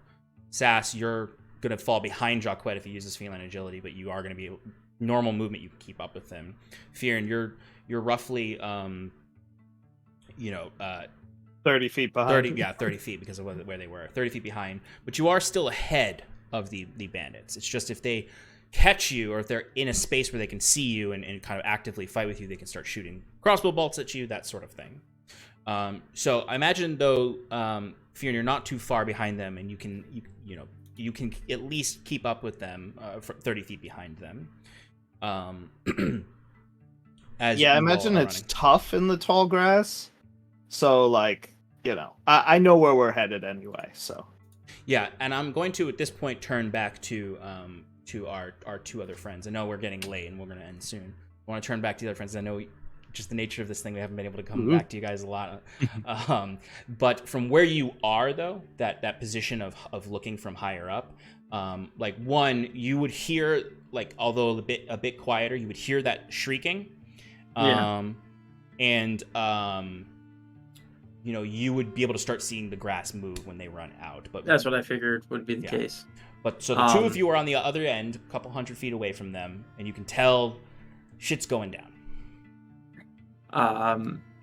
Seeing that, Septimus will drop off Sal and be like, "Bruce, get ready. I think they made their escape." Oh gosh. Okay. And then Bruce is gonna get all his stuff ready and have the pressure plate on by his side and yeah. Absolutely. So you have all the traps you've already laid out with that original 16 Tinker's Roll. And are you holding on to the Emerald trap, or have you placed that one? No, I'm gonna hold on to it. That's the one that you were referring to, yeah. All right, so I imagine the two of you are kind of just waiting for them, and at the frog statue. Are you got your weapons out, that kind of stuff? I'll have my hammer in my hand, and imagine we find a good sized tree or something, or brush to kind of put our backs to and peek to the side to see if it's them approaching first, and then as soon as we get visual contact with them, kind of just joining up with them running. So I want to bring everyone in here since you're not that far away from each other. So you would start to, at first, as the two of you are there, very tense, you're sitting there waiting, you're hearing shouting starting to happen. You can hear commotion in there. It's very much so if someone was waiting to ambush somebody, and they're just hearing a whole, not really a whole army, but they're hearing the threat coming towards them, because you can know for sure that it's not just Jaquet and them at this point. The three of you, are you just going to be booking it? Just keep moving? Yes, booking it. Yeah, if they pointed Jaquet towards the frog statue, he'd be heading over that way, looking out for Septimus and Bruce and Sal. Okay. Yeah, I would say I'm doing the same. But if we're getting to the frog statue, Fyrn knows where the traps are, so he'll probably run past them and then slow down afterwards. So that way, if they fall in the trap, I could retaliate. Jaquet, are you going to stay with Sass? Because I would have seen where the traps were too. Yeah, right? Sass, you would have also seen where the traps were. Yeah. They told him to go to the statue. He's going to the statue. Okay. All right. So, Jaquet's running, and is using all of his running feline agility, I imagine. Well, so to clarify, I can only reset feline agility if I don't move for a turn, but I do have that dash bonus action, so I'll still be getting to 60 You're going to be going, yeah. Oh, that's right. If we're playing every 6 seconds, you can still get 30 feet ahead of them, right? Because basically it's Sass and Fyrn have 60 feet basically have 90 feet with that. So, boom, boom, boom. Yes. Can I really quickly take 2 stones? Yep. And I want to use my magical tinkering to just make them quartz is yellow, right? Quartz is clear. Yeah, quartz is Or like very a clear. milky white. Yeah. Okay. I want to just like kind of replicate the color on 2 stones and then just replace the 2 quartz gems and then slip those in my bag. Yeah, I'll allow that. All right. Jaquet approves. He doesn't know that it happened, but he approves. You could definitely take their quartz and put decoys there. All right, Jaquet, you are running in the direction single-minded. Sass, you're behind. He gets ahead of you very quickly. You can hear Bruce. You can hear Fyrn running behind you. You can very clearly hear his armor type running behind you. Fyrn, you can hear that they're like on your toes. They're not quite up on you because you did have a small lead on them. But basically they're like 20-25 feet behind you as they're entering the grass as well. And like you can hear, all 3 of you can hear that they kind of fanned out a little bit. It seems like clearly there was a group of them that may have heard 1 of you or 2 of you that is maybe on your trail. But you're running through. Jaquet, give me a dexterity saving throw. 21. Okay, you come dashing out of the grass to this sort of like looser grass area, because it's like the traps were still in the grass, but not as deep in. Bruce, you would clearly see Jaquet running, and like you can see him like almost trip over the first trip wire, the actual tripping trap that you had. You can see he like catches his foot on it, but then with his feline agility is able to kind of like land, and you 2 kind of make eye contact at that point. Well, Bruce might not directly be looking at him. But yeah. I mean, I guess basically you see the vague shape of yeah. No, I'm sorry. You're staring at each other eye to cheek. Jaquet, you are making eye contact with a pair of goggles, and Bruce feels Jaquet there in the vague shape of Jaquet. But I love the image of like it's a slow motion Jaquet's face as he's looking, and then slow motion on Bruce's face, not looking at all, and just the goggles, like his eyes are almost like crisscrossed. Amazing. As and then your Septimus, you would then also see Jaquet there. Yeah. I'm gonna say, what do you 2 do? The nerds. What do you 2 when you 2 do when you see him? When I see him, he's just still running. I imagine you're still running. Like He would be like, after noticing the first tripwire, he's like avoiding them as he goes, seeing them, and doing some like bounds and leaps. Septimus will hold there until he sees both Sass and Fyrn, but I'll yell to Bruce and be like, "Go on with them. I'll wait for the others." All right. And Bruce is just gonna run with Jaquet. Okay. I think what are you doing? at this, Jaquet might just scoop him up, and like at first he's like, "Oh, you're a little heavier than I thought, huh?" As he's like carrying his equipment still over 1, and Bruce is bouncing, and Jaquet's not tall like Fyrn or Septimus, so his like feet are probably dragging and getting kicking up, and like Jaquet is not careful with him. He's hitting like little saplings and stuff. Stop. So as he runs past Sass, you come barreling out of the trees next. You know where the traps are. Septimus, you see Sass next. Sass, what do? You just booking it past? I'm just booking it, and I clock Septimus and be like, Is Fyrn right behind? I think so. I'll order Sal to start running with Sass. Yeah, Sal immediately as Sass, you're running along with Can him. I climb up on him? Sure. I've done that before, right? Yeah.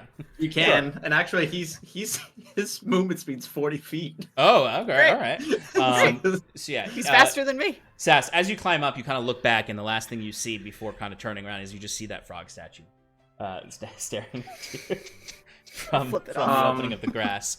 And Septimus will start trying to get a little like jog running start to like maybe not go from 0 to 100. Yeah, because Septimus, you hear Fyrn coming through, and you can very clearly the sounds of bandits behind him are coming louder. Yeah. As Fyrn, you come through the grass line, and you spot Septimus, who's kind of like getting his start. He's like maybe going 5 or 10 feet, and you both make eye contact as the last two there. Like, good. Oh my god! I can't believe it worked. Go. Yeah, it worked like a charm. Let's do this. And I keep running. Okay, so and it's like Septimus, like as soon as you see Fyrn, are you just kind of booking it, or are you waiting till he catches up with you? Well, how far ahead of am I? You're I'll say when he comes out of the grass line, you're probably like 20, 25 feet ahead of him. I'll wait for like 10 feet between. Okay. And I'll imagine we wait 10 feet because as Fyrn comes 10 feet, you can see behind Fyrn coming out of the tree line is bandits coming out. And I was like, oh, whoa, shit. As some crossbow fire starts coming out since they can kind of see you now. But the crossbow fire is not very long as they start to step into Bruce's traps. And the ones that actually do come out, the first two, miss both of you. As Fyrn, you feel one of them kind of just skid off of your armor, and you can see the arrow, like because you had armor back with this, the arrow just freezes and shatters as it hits into a tree. As Septimus, you see one just kind of goes like right over your head. You even like kind of duck a little bit instinctively as the two of you then start booking it. As you can start to hear. As some traps are going off, you can hear people. You hear at least one person falls into that hole you were digging in the beginning. Sean. Yes. As soon as I start hearing people fall into traps, I want to cast darkness on my location. Okay. So, Septimus, you see Fyrn become a ball of darkness. You're still running? I'm casting it on the location. Oh, I'm sorry. I thought you meant so it's like you a said on screen. yourself. I thought you meant like onto one of your equipment because you can technically do that and become a moving ball. Right. But no, yeah, you see, and it's like that ball of darkness goes there around the frog statue where majority of them were chasing you, as a lot of you are all kind of out on the road now. I don't know if it makes sense, Sean, because I have like heavy armor and stuff, but could I possibly like use my tail to cover my tracks? I'm gonna say no. Okay. I'm gonna say that's not the kind of thing you can do with like dashes and stuff. And I think like specifically the tieflings say like I think they're gonna assume we went back to town. But I guess that's a good question. Are you all running back in the direction of town? I imagine you are. I would say so. Yeah. Oh yeah. Are we not? You're all basically following Jaquet. So Jaquet, yeah, so it's really his. When Jaquet gets to the road, he's gonna stop and like take a breath and like walk. You know, like how you're supposed to walk it off. He starts walking a little, and he just drops Bruce, and he goes, "So, what's the plan now?" He says, looking back expectantly at Bruce. This was it. We didn't think about this. As Sass starts to slowly come up from behind as you're talking. Yeah, that makes sense. I probably would have gotten this, not even this far, honestly. So, good work. I think that was a pretty good plan. Well executed. Well, let's see. Let's make You're sure that they catch up first. So, what were those potions for again? Oh, if the mine went off and started flooding. Mine? Yeah, I placed the fucking device. I told you that. Oh, right, from Sindel. What did that do again? Wait. If you didn't use it, where? No, I pushed. Suddenly, you hear, you see the water come geysering out. I was gonna do that. Sorry. No, you would suddenly hear just sort of like a as you would see if you look back quickly, it's not going to completely shoot up in geyser the whole Right. thing, but you would see just sort of like the house is destroyed. Like you see like wood goes splinting up in the air, as it's not a massive geyser, but there is a geyser that shoots out, a smaller one. It's just water kind of pierces through the roof, sending spray everywhere. See, I did What does it fucking look use like? it. I heard it. It's a lot of see. fucking water. Just, I describe it for him. When are we gonna turn back, Septimus? Are we ready to fight yet? Septimus and Fear just teleported beyond Septimus's. We just kept... the two of them, they're only like 5 or 10 feet apart. They come running up as that thing explodes. You know, they're only like 10 feet behind you when that thing explodes. And you can see out of the grass there are bandits coming out of the grass, but they all stop and turn as they hear this and see the spout in the air. What do y'all do? Go. How many do we see? You only see a handful. There's maybe like 3 or 4 that step. I'll say there's 3 that step out of the grass. Like they've just reached out of the grass. They've like, some of their friends have got stuck in traps. Some of them are like kind of like slowly like falling out of the darkness Fyrn cast, kind of confused. But they all stop in their tracks as soon as they hear, because it's not like a explosion sound, but there's an like sound. Concussive, exactly. A concussive blow as the little trap door gets kicked off of its hinges and shoots through the rooftop of this house, and it all starts flooding out. Fyrn swings his sword in the air and says, "Surrender, punks! You're outnumbered." We should go. Come on. Keep fucking running. I'm just the only one standing there. I think Jaquet's like kind of looking at everyone running and at Fyrn, and he goes, "We'll fight another day, buddy. Don't worry." As he kind of like pulls on him a little to get him to come. God damn it! Let's regroup. We need to regroup. All start to walk back up the road towards Billowgrass. Well, run up the road towards Billowgrass, as there's the concussive boom of flooding water mine into the hideout of this bandit crew. And that's a good place to end tonight. Sessions were over. Well Good job, done. everybody. I felt like Well it couldn't done. end without you guys reuniting. Oh yeah, Excellent. we did it. My God, it You worked. were able to save Jaquet, and I would have saved myself in due time. and destroyed, or at the very least flooded their base. All right, folks, thank you for joining us in Paradice. We are going to send a raid on over to someone, but please join us throughout the week for other programming. We're going to have the return of the Sean and Shannon Power Hour this weekend, and join us again on Monday for to see what's the next step in this. You know, are they like, job's done, get the fuck out of town, or or what? So that's us in Paradise. So we'll see you all hopefully then. And good night, or goodbye if you're on YouTube. Bye.